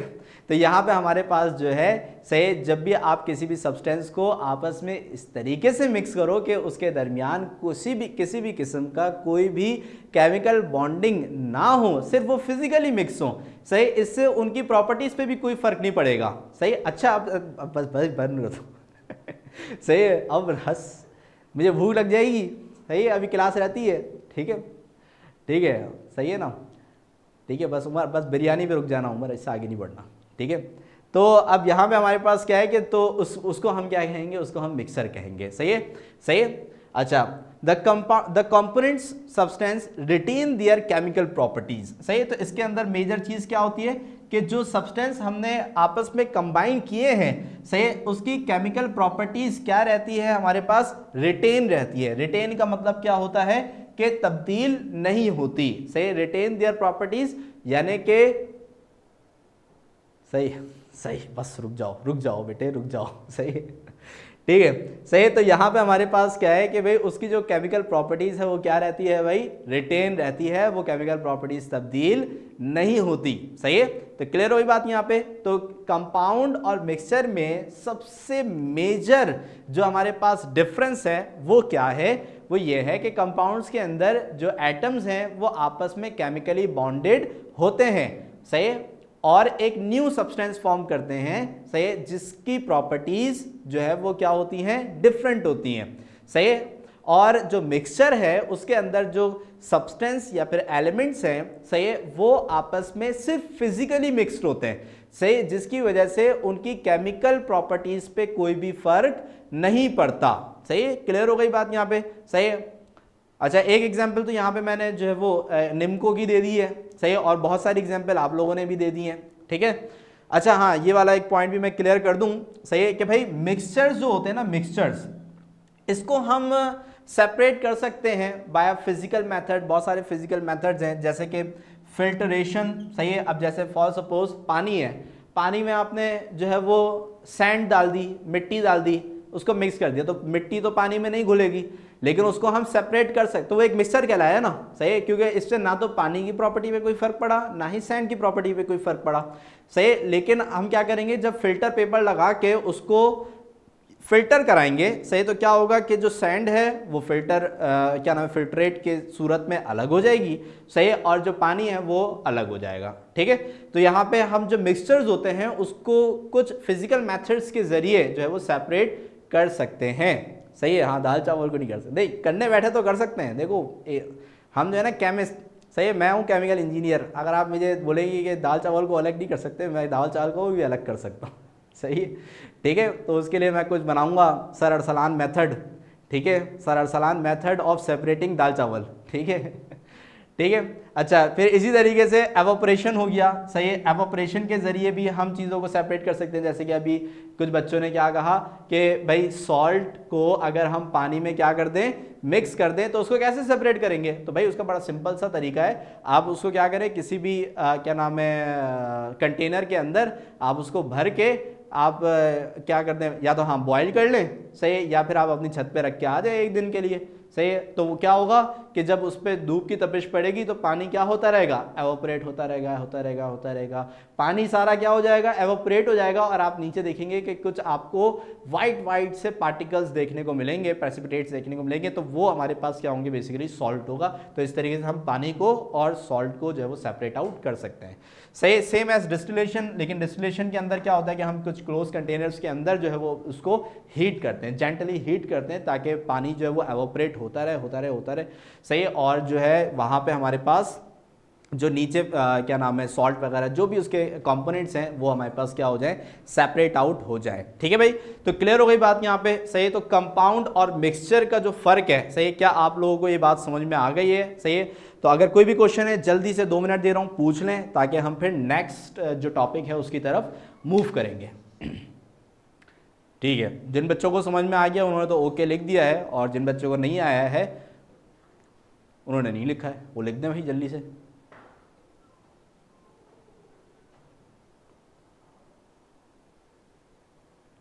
जल्दी से भी, ठीक है। आयजा ने भी लिख दिया, आशिन ने भी लिख दिया, अब्दुल हादी ने भी लिख दिया,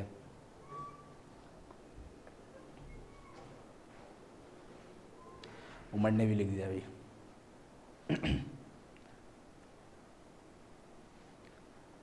ठीक है, सही है, मास को भी समझ में आ गया।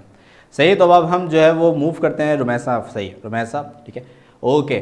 सही, तो अब हम जो है वो मूव करते हैं, सही है, नेक्स्ट टॉपिक की तरफ। और हमारा जो नेक्स्ट टॉपिक है वो है हमारे पास रिलेटिव एटॉमिक मास।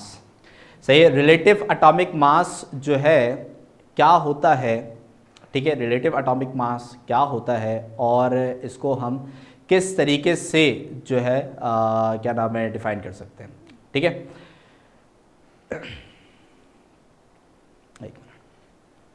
सही है। तो पहले हम जो है ना रिलेटिव एटॉमिक मास को पहले थोड़ा सा समझ लेते हैं, फिर उसकी डेफिनेशन और उसके फॉर्मूले की तरफ जो है वो हम क्या करेंगे, मूव करेंगे। सही, तो रिलेटिव एटॉमिक मास, सही है, तो पहले तो हम ये समझ लेते हैं कि सर ये रिलेटिव मास क्या होता है, और फिर रिलेटिव मास को समझने के बाद हम फिर ये समझ लेंगे कि रिलेटिव एटॉमिक मास क्या होता है। सही, तो रिलेटिव मास क्या होता है। सही, तो भाई देखिए, रिलेटिव मास उस मास को कहा जाएगा, रिलेटिव मास उस मास को कहा जाएगा जो कि आप किसी भी सब्सटेंस का मेजर करते हो। सही, जो कि आप किसी भी सब्सटेंस का मेजर करते हो, सही, किसी दूसरे सब्सटेंस के मास के साथ रिलेट करके। सही, किसी भी सब्सटेंस के मास को, किसी भी सब्सटेंस के मास को अगर आप किसी दूसरे सब्सटेंस के मास के साथ रिलेट करके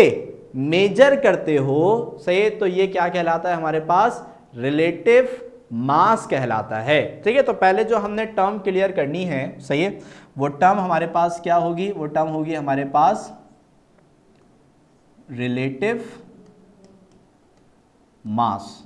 ठीक है, अब रिलेटिव मास की जो एप्लीकेशन है, सही है, वो आप अपनी रोजमर्रा की जिंदगी में देखते रहते हो। सही है, जैसे कि आप जो है अगर कोई भी क्या नाम है, फल या सब्जी खरीदने जाते हो, सही, तो जो फल या सब्जी वाला जो है वो जो वजन करके आपको देता है वो बेसिकली रिलेटिव मास होता है। क्यों? क्योंकि आपको ये बात पता है, सही, कि भाई उस सब्जी वाले के पास एक अदद क्या होता है, वेट बैलेंस होता है, यानी कि तराजू होता है। ठीक है, और उस तराजू के, सही, उस तराजू के एक एंड पे वो क्या करता है कि एक वजन रखता है। सही, यानी कि फॉर सपोज कि आपने अगर 1 kg, सही है, यहां पे लिख देता हूं मैं 1 kg, सही है, 1 kg अगर आपने क्या खरीदना है भाई, आपने 1 kg आम खरीदने हैं, आम का मौसम चल रहा है आजकल। सही, तो 1 kg अगर आपने आम खरीदने हैं तो क्या होगा कि वो जो 1 kg वाला जो ब्लॉक है, सही है, वो जो पत्थर है, सही है, वो क्या होगा, वो उसको एक एंड पे रखेगा और दूसरे एंड पे वो क्या रखना शुरू करेगा, आम रखना शुरू करेगा। सही, तो यहां पे क्या होगा, सही, यहां पे क्या होगा कि जैसे जैसे तराजू का जो वजन है, सही, आम वाला जो वजन है वो जब बढ़ता जाएगा, बढ़ता जाएगा, बढ़ता जाएगा, तो जो तराजू है वो क्या होता जाएगा, क्या नाम है, बैलेंस होता जाएगा। और जहां पे हमारे पास क्या होगा कि जब दोनों एंड आपस में बिल्कुल बैलेंस हो जाएंगे तो हम ये कहेंगे कि भाई यहां पे जो हमारे पास मैंगोज हैं, सही, मैंगोज हैं,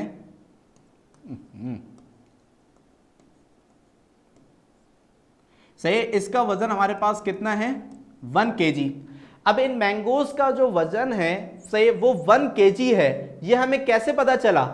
ये हमें पता चला सही इन मैंगोज को इस 1 kg स्टोन के साथ रिलेट करवा के, सही, क्या करवा के, रिलेट करवा के, सही। तो अगर हम यहाँ पे 1 kg स्टोन को रखेंगे और उस वजन के साथ जब हम किसी दूसरे सब्सटेंस के वजन को क्या करेंगे, मेजर करेंगे, तो उसका जो भी मास, उसका जो भी वेट हमें मिलेगा वो क्या कहलाएगा भाई, उसका रिलेटिव मास कहलाएगा। क्या कहलाएगा?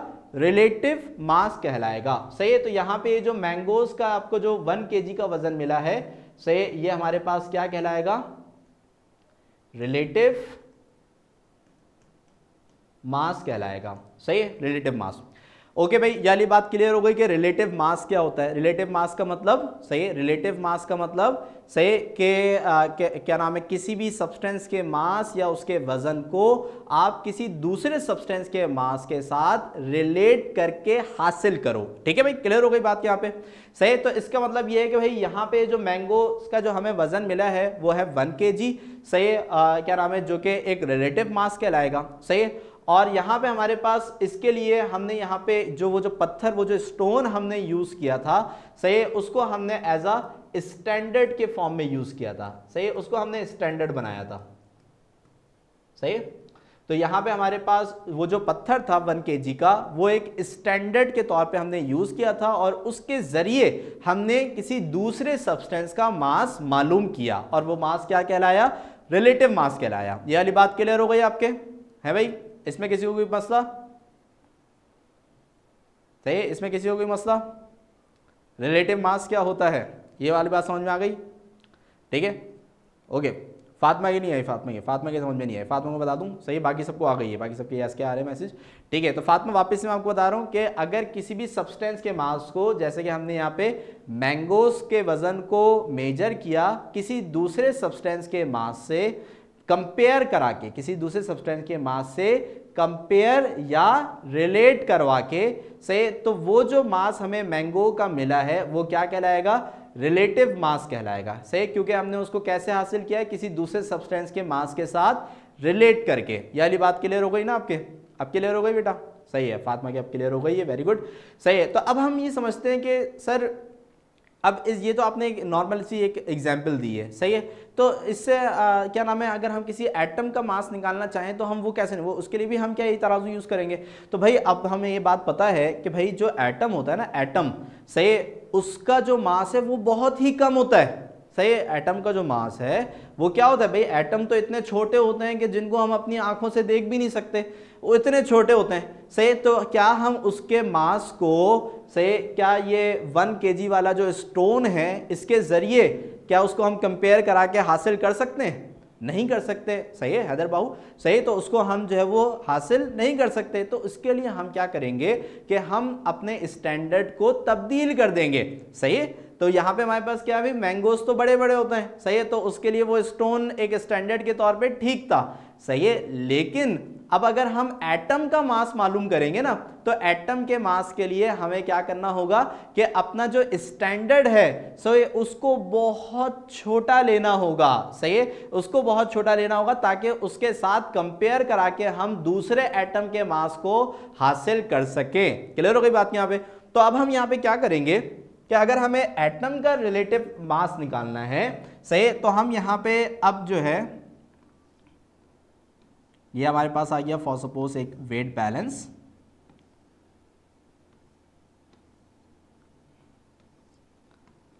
ठीक है भाई, ये एक आ गया हमारे पास वेट बैलेंस। तो अब हम यहाँ पे क्या करेंगे कि जिस तरीके से हमने यहाँ पे एक स्टैंडर्ड के फॉर्म में हमने एक स्टोन को यूज किया था और स्टोन का मास चूंकि 1 kg था, तो उससे कंपेयर करा के हमने दूसरे सब्सटेंस के मासेस को हासिल किया, सही है। तो इसी तरीके से अब यहाँ पे हमारे पास क्या होगा कि हम अपने स्टैंडर्ड को जो है वो तब्दील कर देंगे। अब यहाँ पे स्टैंडर्ड की जब बात हुई तो सबने सोचा कि भाई अब स्टैंडर्ड क्या बनाएं क्या बनाएं क्या बनाएं, तो सब सोच रहे। तो अब भाई सबने बोला कि भाई स्टैंडर्ड के तौर पे हम क्या करते हैं कि भाई स्टैंडर्ड के तौर पे हम यहाँ पे कार्बन 12 के एटम को यूज करेंगे। सही, स्टैंडर्ड के तौर पे हम किसको यूज करेंगे, कार्बन 12 के एटम को जो है वो हम यूज करेंगे। सही, और कार्बन 12 का जो एटम है सही, इसके साथ दूसरे एटम्स को कंपेयर करा के उनके मासेस को क्या कर लेंगे, हासिल कर लेंगे। सही है। तो हमने यहां पे क्या किया कि कार्बन 12 को यहां पे हमने अपना क्या बना लिया, स्टैंडर्ड बना लिया। सही है। तो यहां पे भाई किसी ना किसी सब्सटेंस को तो स्टैंडर्ड बनना ही था। सही है। तो यहां पे सबने सोचा कि भाई अब क्या करें क्या करें क्या करें, तो सबने बोला भाई ऐसा करते हैं कि कार्बन 12 को हम अपना स्टैंडर्ड बना लेते हैं। सही है। जिस तरीके से उस सब्जी वाले ने उस पत्थर को अपना एक स्टैंडर्ड बनाया था, वैसे ही केमिस्ट ने क्या किया कि उसने कार्बन 12 को, सही है, कार्बन 12 को उसने अपना एक स्टैंडर्ड बना लिया। सही। अब यहाँ पे मुझे पता था सवाल आएगा कि सर कि कार्बन 12 होता है क्या। देखें, कार्बन जो आप पढ़ते हैं कार्बन 12 वो कार्बन 12 ही होता है। कार्बन 12 को कार्बन 12 बोलने की वजह ये होती है से कि यहाँ पे हमारे पास जो कार्बन है इसके अंदर, सही, हमारे पास 6 प्रोटॉन होते हैं। सही, और प्लस 6 न्यूट्रॉन होते हैं। तो 6 + 6 कितने हो गए हमारे पास, 12। तो कार्बन का जो एटॉमिक मास होता है, एटॉमिक मास, सही, वो क्या होता है, 12 होता है। That is why it is called carbon 12। सही है। क्लियर हुई बात यहाँ पे। तो कार्बन 12 को कार्बन 12 बोलने की वजह क्या है, क्योंकि उसके अंदर 6 प्रोटॉन्स होते हैं और 6 न्यूट्रॉन्स होते हैं। तो 6 proton and 6 neutrons when added together, say they becomes 12 and 12 is the atomic mass of carbon, that is why it is called carbon 12। सही है। क्लियर हो गई बात यहाँ पे। तो हमने यहाँ पे क्या किया कि कार्बन 12 का जो एटम है उसको एज ए स्टैंडर्ड के तौर पे हमने यूज किया। सही। और फिर दूसरी तरफ दूसरे एलिमेंट्स के एटम्स को हमने यहाँ पे क्या किया, प्लेस किया और उसके साथ कंपेयर करा के उस एटम का जो रिलेटिव मास है, सही, वो हमने मालूम किया, रिलेटिव एटॉमिक मास। सही, क्योंकि वो एटम है ना। रिलेटिव एटॉमिक मास जो है, सही, ये हमने क्या किया भाई, हासिल किया। सही है भाई। तो यहां पे हमारे पास क्या हुआ कि भाई यहां पे हमने यहां पे स्टैंडर्ड के तौर पे कार्बन 12 को हमने यूज किया है और कार्बन 12 के साथ दूसरे एटम्स को रिलेट करवा के, सही, हमने उन एटम्स के क्या मालूम किए, रिलेटिव एटॉमिक मासेस। ठीक है। तो यहाँ पे हाँ, इसको मैं वापस एक दफ़ा और समझाऊंगा। ठीक है ना। तो इस तरीके से हमारे पास क्या हुआ कि भाई जितने भी हमारे पास एलिमेंट्स हैं, सही, जैसे कि हमारे पास जो है भाई हाइड्रोजन है, सही, हमारे पास ऑक्सीजन है, नाइट्रोजन है, क्लोरीन, फ्लोरीन, ब्रोमीन, आयोडीन, फलाना, जितने भी हमारे पास एटम्स हैं उन सब के जो एटॉमिक मासेस हैं उसको हमने कार्बन के साथ रिलेट करवा के उसके रिलेटिव एटॉमिक मासेस को हमने मालूम किया है। सही है भाई। अच्छा, तो अब यहाँ पे मैं इस चीज़ को वापस से जो है वो एक दफ़ा क्या नाम है वाइंड अप करता हूँ। सही है। और जो है वो चीज़ों को फिर से समझाता हूँ और यहाँ पे फिर जो है वो इसकी डेफिनेशन देखेंगे, इसका एक फार्मूला होता है उसको देखेंगे और फिर हम जो है वो अपने नेक्स्ट टॉपिक की तरफ मूव करेंगे। सही। तो जल्दी से, तो अब यहाँ पे रिलेटिव एटॉमिक मासेस के अंदर मैंने सबसे पहले आपको क्या बोला कि पहली जो टर्म आपको समझ में आनी चाहिए वो क्या है कि भाई रिलेटिव मास क्या होता है, रिलेटिव मास क्या होता है। तो रिलेटिव मास में मैंने आपको क्या समझाया कि अगर आप किसी सब्सटेंस के मास से किसी दूसरे सब्सटेंस के मास को रिलेट करके उसका मास आप मालूम करें तो वो क्या कहलाता है, रिलेटिव मास कहलाता है। जिसमें मैंने आपको एग्जांपल क्या दी कि नॉर्मल रूटीन के अंदर आप जब भी कोई सब्जी या फल खरीदने जाते हो, सही, तो उसमें क्या होता है कि आप जो सब्जी वाला है, सही, वो एक तरफ तराजू के एक तरफ एक स्टोन रखता है जिसका का वजन, अब जैसे आप 1 kg ले रहे हो तो उस स्टोन का वजन 1 kg होगा, वो उसको एज ए स्टैंडर्ड के तौर पे यूज करेगा, सही है। और फिर दूसरी तरफ वो उन ऑब्जेक्ट्स को डालना शुरू करता है, यानी कि मैंगोज को डालना शुरू करता है जिसका वजन आपने मालूम करना है, सही। तो जब ये वेट बैलेंस जो है वो बराबर हो जाता है, इक्वल हो जाता है, तो हम फिर यहां पे ये कहते हैं कि भाई अब इन मैंगोज का जो वजन है वो क्या हो गया, 1 kg हो गया, सही है। ये कैसे पता चला, ये इस 1 kg के स्टोन के साथ कंपेयर करा के पता चला, सही है। तो यहां पे जब भी हम किसी चीज के वजन को मालूम करते हैं तो किसी दूसरी चीज के वजन के साथ उसको कंपेयर कराते हैं और उससे हमें जो उसका मास या उसका वेट मिलता है वो उसका रिलेटिव मास कहलाता है, सही है। फिर अब यहाँ पे जब हमने केमिस्ट्री के ऊपर आए तो केमिस्ट्री में हमने बोला कि भैया अगर हमें किसी एटम के मास को मालूम करना है तो उसके लिए भी क्या हम स्टोन यूज करें, तो भाई नहीं, तो भाई क्योंकि एटम्स जो हैं वो क्या होते हैं, काफी छोटे होते हैं, उसको तो हम देख ही नहीं सकते, सही। तो उनका मास भी क्या होगा, बहुत कम होगा, सही। तो उसको तो स्टोन के साथ हम कंपेयर नहीं कर सकते ना, सही। तो इसलिए हमने क्या किया कि हमने बोला भाई अगर एटम के मास को मालूम करना है तो किसी एक एटम को हम स्टैंडर्ड के तौर पे ले लेते हैं, सही। तो हमने क्या किया कि स्टैंडर्ड के तौर पे हमने यहाँ पे कार्बन 12, जो कि एक नॉर्मल कार्बन, इसको जो हम कार्बन बोलते हैं वो कार्बन 12 भी होता है, सही। तो कार्बन जो है उसको हमने यूज किया एज ए स्टैंडर्ड के तौर पे, और कार्बन 12 को कार्बन 12 क्यों बोलते हैं उसका रीजन मैंने आपको यहाँ पे बता दिया कि इसके अंदर 6 प्रोटॉन 6 न्यूट्रॉन होते हैं, जब इन दोनों का आप प्लस करेंगे तो उसका एटॉमिक मास क्या बन जाएगा, 12 बन जाएगा, that is called carbon, is called carbon 12, सही। तो यहाँ पे हमने कार्बन 12 को एज ए स्टैंडर्ड के तौर पे लिया और उसके साथ दूसरे एटम्स को कंपेयर करा के, रिलेट करा के हमने उसके मासेस को मालूम करना शुरू किया, सही है। तो इस तरीके से हमें जो है वो तमाम एलिमेंट्स के जो रिलेटिव एटॉमिक मासेस हैं, सही है, वो मिल गए, ठीक है भाई। तो यहां पे ये क्या कहलाएंगे, रिलेटिव एटॉमिक मासेस कहलाएंगे, क्योंकि हमने इस मास को किसी दूसरे एलिमेंट के मास के साथ क्या कराया है, कंपेयर कराया है। क्लियर हो गई बात यहाँ पे, और कंपेयर करा के हासिल किया है, तो इसलिए इसको रिलेटिव एटॉमिक मासेस कहते हैं। क्लियर हो गई बात यहाँ पे, कोई मसला इसके अंदर, ठीक है। अब आप जब समझ लोगे ना, आप जब डेफिनेशन देखोगे आप बोलोगे हाँ भाई ठीक है सर। नेगेटिव नहीं, वो नेगेटिव नहीं है, वो नेगेटिव नहीं है, वो ऐसी डैश डाला हुआ है, सही है, नेगेटिव 12 नहीं है।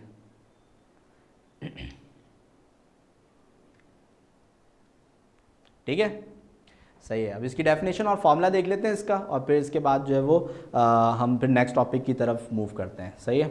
ओके, आशीष समझ में आ गया ना आपके, और हमाद आपके भी समझ में आ गया, ठीक है, ठीक है, सही है, मास के भी समझ में आ गया, ठीक है, सही है। ओके रुमैसा, ठीक है, ओके, ठीक है, सही है। तो इसको पहले रब कर देते हैं।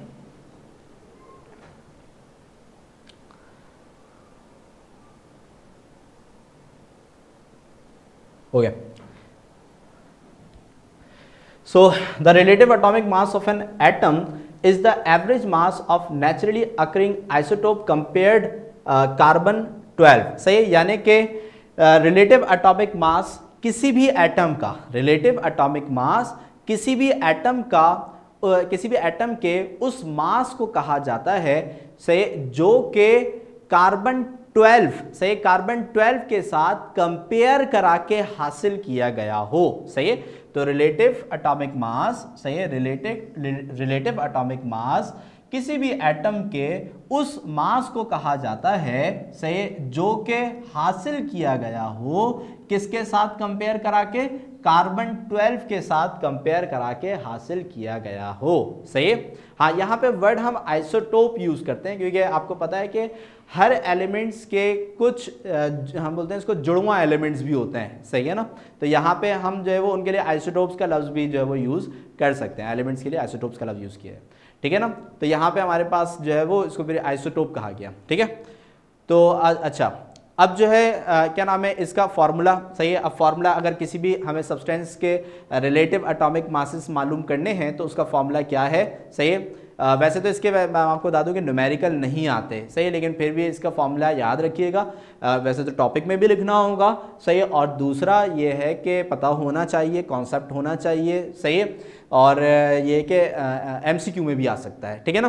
तो फॉर्मूला इसका क्या है कि भाई अगर किसी भी सब्सटेंस का आपने एवरेज क्या नाम है रिलेटिव मास जो है वो आपने मालूम करना है, सही है, तो उसके लिए आप क्या करोगे कि average mass of an atom of the element, यानी कि उसका जो भी मास है एलिमेंट का, जो भी क्या नाम है एवरेज मास है, उसको आप जो है वो न्यूमिनेटर में रखो, सही है, और नीचे 1/2 टाइम्स ऑफ यानी कि मल्टीप्लाई बाय सही the mass of one atom of carbon, सही है, और कार्बन के वन एटम का मास आप नीचे रखोगे, सही है, यहाँ पे सही रिलेटिव क्या नाम है sorry the mass of one atom of carbon 12 को आप नीचे रखोगे, उसको 1/12 से क्या नाम है मल्टीप्लाई कराओगे, और उसका जो जिस भी एटम का आप एवरेज एटॉमिक मास मालूम कर रहे हो उसको आप जो है वो ऊपर रखोगे, तो सॉल्व करने पे आपको उसका एक रिलेटिव एटॉमिक मास जो है वो मिल जाएगा। तो फॉर्मूला आपने याद रखना है, सही है, मैं बता दिया, इसके न्यूमेरिकल्स नहीं आते, सही है, ना तो बुक में है ना ही कभी पास पेपर्स में भी आए हैं, सही है,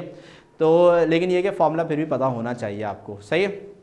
अच्छा, इसके बाद ये भी चीज़ आपने याद रखनी है, सही है, the unit of relative atomic mass is atomic mass unit, सही, जब भी हम किसी का रिलेटिव एटॉमिक मास की बात करते हैं, उसको रिप्रेजेंट करते हैं, तो उसके लिए जो यूनिट हम यूज़ करते हैं, सही, वो यूनिट हमारे पास क्या होता है भाई, सही, AMU होता है, सही, यूनिट क्या होता है, AMU होता है, सही, तो AMU ये हमारे पास एटॉमिक मास यूनिट कहलाता है, सही, जो कि रिलेटिव एटॉमिक मास का यूनिट है, सही, और 1 AMU जो है ये बराबर होता है, अगर इसको हम ग्राम में इसकी कन्वर्जन देखें तो 1 AMU जो है ये बराबर होता है 1.66 एक्सपोनेंट -24 ग्राम के, सही, वेरी गुड अंशा, सही, तो ये वैल्यू भी आपको याद होनी चाहिए, MCQ वाइज भी इंपॉर्टेंट है और वैसे भी जो है टॉपिक में भी आपको बतानी होगी, ठीक है ना, सही, तो 1 AMU is equals to 1.66 exponent -24 gram, सही, तो ये ग्राम से इस तरीके से जो है वो रिलेट करता है, ठीक है भाई। तो यहाँ पे हमारे पास रिलेटिव एटॉमिक मास का जो टॉपिक है, सही है, वो यहाँ पे हमारे पास क्या हो चुका है भाई, मुकम्मल हो चुका है, सही है। तो अगर इसमें किसी को भी अभी कोई प्रॉब्लम है तो 2 मिनट में दे रहा हूँ, जल्दी से पूछ लें, सही है, और फिर हम जो है वो नेक्स्ट टॉपिक की तरफ जो है वो मूव करेंगे।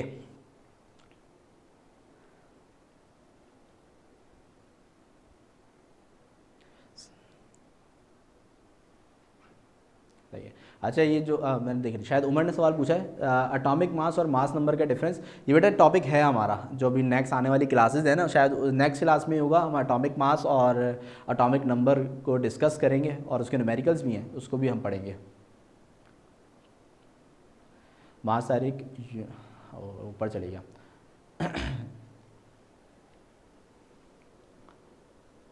ओके ओके, सही है, सही है। अच्छा यूजर बेटा, इसमें क्या क्या चीज़ पूछनी है वो मुझे बता दो बेटा।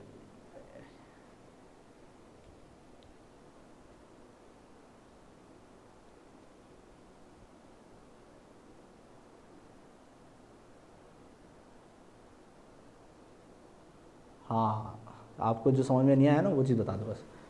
अच्छा फार्मूला, सही सही, फार्मूला मैं बता देता हूँ आपको, फार्मूला में बता देता हूँ कि क्या इसका मतलब क्या है, ठीक है, सही, फार्मूला बस, सही है।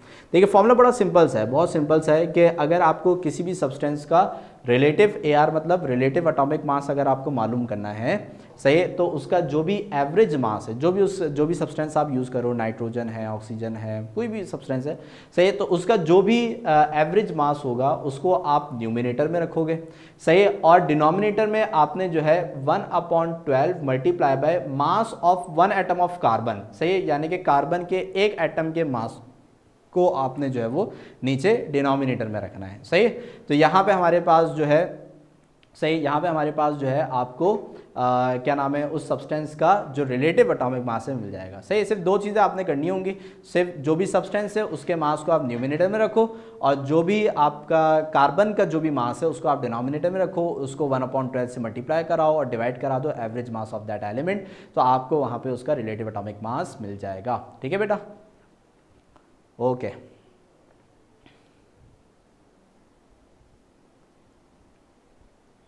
ठीक है, दूसरा समझ में आइए आपके।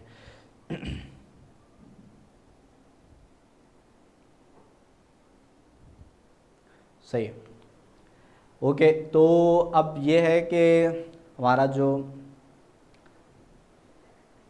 नेक्स्ट टॉपिक है, सही है। अब यहाँ पे 2 टर्म्स को आज हम कवर कर लेते हैं, सही है, और फिर उसके बाद जो है हम अपनी क्लास को वाइंड अप करेंगे, सही है। और फिर जो न्यूमेरिकल्स वाला पार्ट है फिर इंशाल्लाह वो नेक्स्ट क्लास में ही जाएगा, सही है। तो जल्दी से हम देख लेते हैं कि भाई मॉलिक्यूलर फार्मूला क्या होता है और एम्पेरिकल फार्मूला क्या होता है, सही है। और फिर इसी के बाद फिर हमारी क्लास जो है वो फिर वाइंड अप हो जाएगी, सही है। तो यहाँ पे जल्दी से इन चीज़ों को समझ लेते हैं, क्योंकि हमने केमिकल फार्मूला समझ लिया है तो ये चीज़ें समझनी हमारे लिए काफ़ी आसान रहेंगी, सही है। तो मॉलिक्यूलर फार्मूला, क्योंकि हमारे पास कुछ जो सब्सटेंस हैं, सही, यानी कि जो हमारे पास कंपाउंड्स हैं, ठीक है, तो उनमें से बहुत से सब्सटेंस ऐसे होते हैं कि उनका मॉलिक्यूलर फार्मूला भी होता है और एम्पेरिकल फार्मूला भी होता है। कुछ कंपाउंड्स ऐसे भी होते हैं कि जिनका मॉलिक्यूलर और एम्पेरिकल फार्मूला सेम होता है। तो इस बात को आपने क्लियर रखना है कि कुछ कंपाउंड्स हमारे पास ऐसे होते हैं कि जिनका मॉलिक्यूलर फार्मूला भी होता है और एम्पेरिकल फार्मूला भी होता है, और यानी कि दोनों अलग अलग होते हैं, सही है। और कुछ कंपाउंड्स हमारे पास ऐसे होते हैं कि जिनका मॉलिक्यूलर और एम्पेरिकल फार्मूला जो है वो हमारे पास क्या होता है, सेम ही होता है, यानी कि एक ही फार्मूला होता है, वो एम्पेरिकल भी माना जाता है और मॉलिक्यूलर फार्मूला भी माना जाता है। तो पहले हम ये देख लेते हैं कि भाई मॉलिक्यूलर फार्मूला क्या होता है और उससे हमें क्या इन्फॉर्मेशन मिलती है। जैसे कि अभी आपने देखा कि जो हमारे पास केमिकल फार्मूला है वो हमें कुछ चीज़ें बताता है, जैसे कि किसी भी कंपाउंड के अंदर हमारे पास जो है वो कितने नंबर ऑफ एटम्स होते हैं, ये हमें बात पता चलती है। कौन कौन से नंबर ऑफ एटम्स होते हैं ये हमें बात पता चलती है। उसके टोटल नंबर ऑफ एटम्स हमें पता चल जाते हैं, सही। तो ये चीज़ें हमें कोई भी केमिकल फार्मूला जो है वो बताता है। अब ऐसा फार्मूला, सही, जो कि हमें क्या बताए, एक्चुअल नंबर ऑफ एटम्स, सही, प्रेजेंट इन दैट मॉलिक्यूल, सही, यानी कि हमें उस एटम के अंदर मौजूद एक्चुअल तादाद पता चल जाए, सही, तो उसको हम कहते हैं, ऐसे फार्मूले को हम कहते हैं molecular formula. So the molecular formula is the chemical formula of that compound that shows the actual number of atoms present in that molecule, सही, उस मॉलिक्यूल के अंदर जो एक्चुअल तादाद सारे सब्सटेंस की, सारे एलिमेंट्स की मौजूद है, उसको हम मॉलिक्यूलर फार्मूला कहेंगे, सही। जैसे कि हमारे पास क्या नाम है, एग्जाम्पल में अगर हम आए, सही, तो जैसे कि हमारे पास है भाई ग्लूकोज का ही रिपीट करते हैं, C6H12O6, सही, C6H12O6। अब इसको अगर हम देखें तो ये हमें बिल्कुल एक्चुअल तादाद बता रहा है कि भाई एक ग्लूकोज के मॉलिक्यूल के अंदर हमारे पास 6 कार्बन, 12 हाइड्रोजन और 6 ऑक्सीजन मौजूद रहते हैं, सही। तो इस तरीके से हमारे पास क्या हुआ कि जो ग्लूकोज का मॉलिक्यूलर फार्मूला है वो बन गया C6H12O6 because it shows the actual number of atoms present in that molecule, सही। इसी तरीके से अगर ये तो था ग्लूकोज का, सही। इसी तरीके से अगर हम बेंजीन का अगर पढ़ें तो बेंजीन का होता है C6H6, सही, C6H6। So this is the formula, say this is the formula of benzene, molecular formula of benzene, because it shows the actual number of atoms present in the molecule of benzene, which is 6 numbers of carbon atom and 6 numbers of oxygen atom, सही। तो ये हमारे पास जो है ये इसके actual तादाद को क्या कर रहा है, रिप्रेजेंट कर रहा है, सही। तो यहाँ पे हमारे पास ये क्या है भाई, ये इसका मॉलिक्यूलर फॉर्मूला है, ठीक है भाई, क्लियर हो गई बात यहाँ पे, सही। इसी तरीके से अभी कुछ बच्चों ने पूछा भाई सर CO2 और एक ने पूछा है H2O, सही है। तो CO2 ये कार्बन डाइऑक्साइड का मॉलिक्यूलर फॉर्मूला है और H2O ये भी कार्बन, ये वाटर के मॉलिक्यूल का मॉलिक्यूलर फार्मूला है, सही है। तो इसमें हमें कार्बन और ऑक्सीजन का जो आपको एक्चुअल तादाद है वो पता चल रही है, सही। इसी तरीके से वाटर में हाइड्रोजन और ऑक्सीजन की जो एक्चुअल तादाद है वो हमें पता चल रही है, सही। सो अगर हमें किसी भी केमिकल फार्मूला को देख के उसके अंदर मौजूद, सही है, उसके अंदर मौजूद जितने भी नंबर्स ऑफ क्या नाम है एटम्स हैं, सही, एक्चुअल नंबर्स ऑफ एटम्स हैं, हमें वो पता चल जाएं तो वो क्या कहलाता है, हमारे पास मॉलिक्यूलर फार्मूला कहलाता है। So these are the characteristics of the molecular formula, यानी कि ये चीज़ें हमें इससे पता चलती हैं, सही। वो क्या है भाई, molecular formula is drive from empirical formula. हाँ, ये चीज़ है कि मॉलिक्यूलर फार्मूला जो है वो एम्पेरिकल फार्मूला से ही निकलता है, सही है। अब इन दोनों के दरमियान में रिलेशन क्या है उसको हम जो है वो लास्ट स्लाइड के अंदर डिस्कस करेंगे, सही, कि किस फार्मूले के ज़रिए मॉलिक्यूलर फार्मूला जो है वो एम्पेरिकल फार्मूला से मिला हुआ है और उसी के ज़रिए फिर हमें मॉलिक्यूलर फार्मूला भी मिलता है, ठीक है।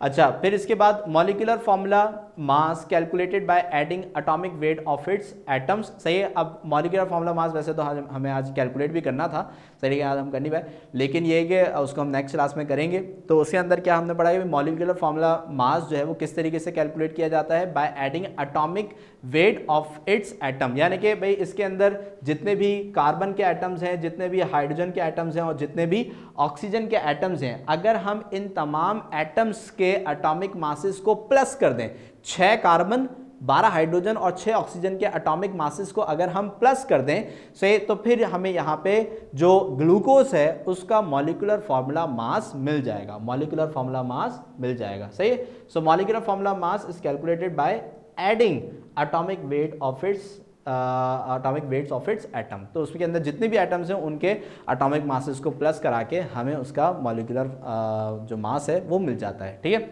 इसके बाद आते हैं आखिरी में, सही है, molecular formula of a compound may be same और multiple of its empirical formula. सही है, तो मैंने आपको कुछ बताया कि भाई कि कुछ कंपाउंड्स ऐसे होते हैं कि जिनका मॉलिक्यूलर और एम्पेरिकल फार्मूला डिफरेंट होता है, सही है, लेकिन कुछ ऐसे भी होते हैं कि जिनका सेम होता है। सही है, तो अगर डिफरेंट होगा कि किसी भी कोई सब्सटेंस है उसका मॉलिक्यूलर फार्मूला डिफरेंट है और एम्पेरिकल फार्मूला डिफरेंट है, तो फिर जाहिर सी बात है कि उसका मॉलिक्यूलर फार्मूला मास अलग होगा, एम्पेरिकल फार्मूला मास अलग होगा। सही है, और अगर दोनों का सेम है, सही, जैसे कि CO2 है और H2O है, सही है ना, तो इसका मॉलिक्यूलर फार्मूला भी यही है और एम्पेरिकल फार्मूला भी यही है। सही है, तो इसका जो मॉलिक्यूलर फार्मूला मास है, सही है, वो भी सेम होगा और एम्पेरिकल फार्मूला मास भी सेम होगा। सही है, और यहाँ पे H2O का भी मॉलिक्यूलर फार्मूला मास भी और एम्पेरिकल फार्मूला मास भी दोनों सेम होंगे। ठीक है, तो यहाँ पे हमारे पास जो थर्ड पॉइंट है उसका मतलब यही है कि मॉलिक्यूलर फार्मूला, सही, molecular formula of a compound में भी सेम और multiple of its empirical formula. सही, तो मॉलिक्यूलर फार्मूला सेम भी हो सकता है या फिर उसका कोई मल्टीपल भी हो सकता है। ठीक है भाई, तो मॉलिक्यूलर फार्मूला आपके समझ में आ गया, the formula that shows the actual number of atom present in a molecule. सही है, इसके अलावा कोई क्वेश्चन? जल्दी से बता दें ताकि फिर मैं नेक्स्ट स्लाइड पे मूव करूं, टाइम बहुत शॉर्ट है, जल्दी से। ओके, तो जल्दी से अब जो है वो एम्पेरिकल फार्मूला देख लेते हैं, फिर क्लास को एंड करेंगे। सही है, तो एम्पेरिकल फार्मूला, अब एम्पेरिकल फार्मूला जो है ना वो आपके लिए काफ़ी जो है वो आसान रहेगा। सही है, एम्पेरिकल फार्मूला हमारे पास क्या होता है, एम्पेरिकल फार्मूला उस फार्मूले, उस केमिकल फार्मूला को हम कहते हैं, सही, कि जिसके अंदर हमारे पास जो क्या नाम है, जो एटम्स उसके अंदर मौजूद होते हैं ये उसके रिलेटिव रेशो को शो करता है, यानी कि रेशोज को शो करता है। सही है, अब जैसे जल्दी से हम इसको देखते हैं, ठीक है, जैसे ग्लूकोज है, ग्लूकोज का फॉर्मूला हमने अभी जो मॉलिक्यूलर फॉर्मूला है वो हमने क्या पढ़ा, C6H12O6, ये इसका क्या था, मॉलिक्यूलर फार्मूला था। सही है, अब सर ये तो इसका मॉलिक्यूलर फार्मूला था ना, अब इसका एम्पेरिकल फार्मूला क्या होगा। अब इसका एम्पेरिकल फार्मूला निकालने के लिए हम क्या करेंगे कि जो कार्बन के नंबर ऑफ एटम्स हैं यानी कि 6 और जो हाइड्रोजन के नंबर ऑफ एटम्स हैं यानी कि 12 और जो ऑक्सीजन के नंबर ऑफ एटम्स हैं यानी कि 6, इसका हम क्या ले लेंगे, रेशो ले लेंगे। सही, अब रेशो यानी कि डिवीजन आपको आती होगी कि डिवीजन किस तरीके से करते हैं भाई, 6 1 6, 6 2 12, 6 1 6। सही, so the ratio of the carbon is 1 and the ratio of the hydrogen is 2 and the ratio of the oxygen is 1। सही, तो अगर मैं यहाँ पे इसके यानी कि ग्लूकोज का जो फॉर्मूला है उसको उसके रेशो के हिसाब से लिखूँ तो ये क्या हो जाएगा, CH2O। सही, तो अब यहाँ पे हमारे पास क्या है कि भाई ये जो ग्लूकोज का ये जो फॉर्मूला हमें मिला ये क्या है, इसका एम्पेरिकल फॉर्मूला है। सही, ये क्या है, इसका एम्पेरिकल फॉर्मूला है। सही है, तो यहाँ पे हमारे पास जो है, सही, इसके अंदर, सही, इस फॉर्मूला के अंदर हमें एक्चुअल तादाद पता चल रही है तो ये मॉलिक्यूलर फॉर्मूला कहलाएगा। सही, और इसके अंदर हमें जो है इसका रेशो पता चल रहा है कि भाई इसमें जो रेशो है वो 1:2:1 का रेशो है, तो ये इसका एम्पेरिकल फॉर्मूला कहलाएगा। सही, और इसी तरीके से बेंजीन में अगर हम जाएं तो बेंजीन में हमारे पास क्या होता है, C6H6 होता है, तो ये इसका क्या हो जाएगा, मॉलिक्यूलर फॉर्मूला हो जाएगा। सही है, तो इसका रेशो अगर हम लें तो 6:6, 6 1 6, 6 1 6, तो कार्बन 1 हो गया और हाइड्रोजन भी 1 हो गया, 1 हम नीचे लिखते नहीं है, तो CH is the empirical formula. सही, is the empirical formula of benzene, सही है, एम्पेरिकल फॉर्मूला ऑफ बेंजीन, ठीक है। अच्छा, हसन को पहले से बता था, ठीक है। तो यहाँ पे दोनों में आपने डिफरेंस को ध्यान में रखना है, सही है, कि molecular formula shows the actual number of atoms and empirical formula shows the क्या नाम है, relative ratio of the atoms present in that molecule, सही। तो उनके दरमियान जो रेशियो है उसको ये जो है वो शो कराता है। क्लियर हो गई बात यहाँ पे, सही है। तो यहाँ पे हमारा जो एम्पेरिकल फॉर्मूला का जो टॉपिक है ये मुकम्मल हो गया, सही है। अब जो हमारी नेक्स्ट क्लास होगी, सही है, उसके अंदर हम जो है क्या नाम है, यहीं से ही अपने टॉपिक को शुरू करेंगे और एम्पेरिकल और मॉलिक्यूलर फार्मूला को समझते हुए इनके दरमियान जो रिलेशन की बात मैंने करी है उसको देखेंगे, और फिर इनका मास हम किस तरीके से कैलकुलेट करते हैं, द कैलकुलेटिव पार्ट, वो हम फिर नेक्स्ट क्लास के अंदर डिस्कस करेंगे। अभी तक के लिए कोई भी क्वेश्चन है जल्दी से पूछना है, फिर हम क्लास को जल्दी से फिर एंड करेंगे, सही है। तो मैं टास्क जो है वो निकाल लेता हूँ।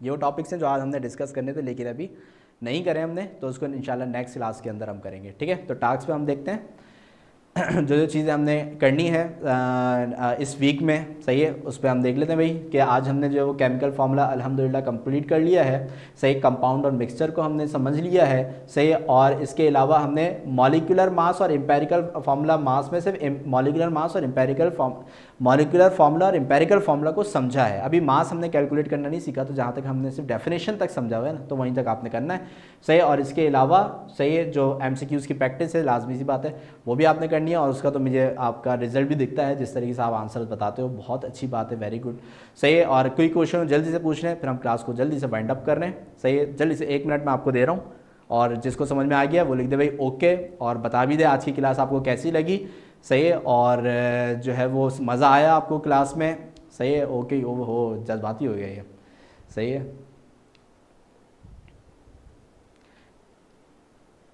हीलियम का हीलियम ही होगा, He होगा, सही है, ठीक है। क्लास में आपको समझ में आया, मज़ा आया, कोई कन्फ्यूजन तो नहीं रही, सही है।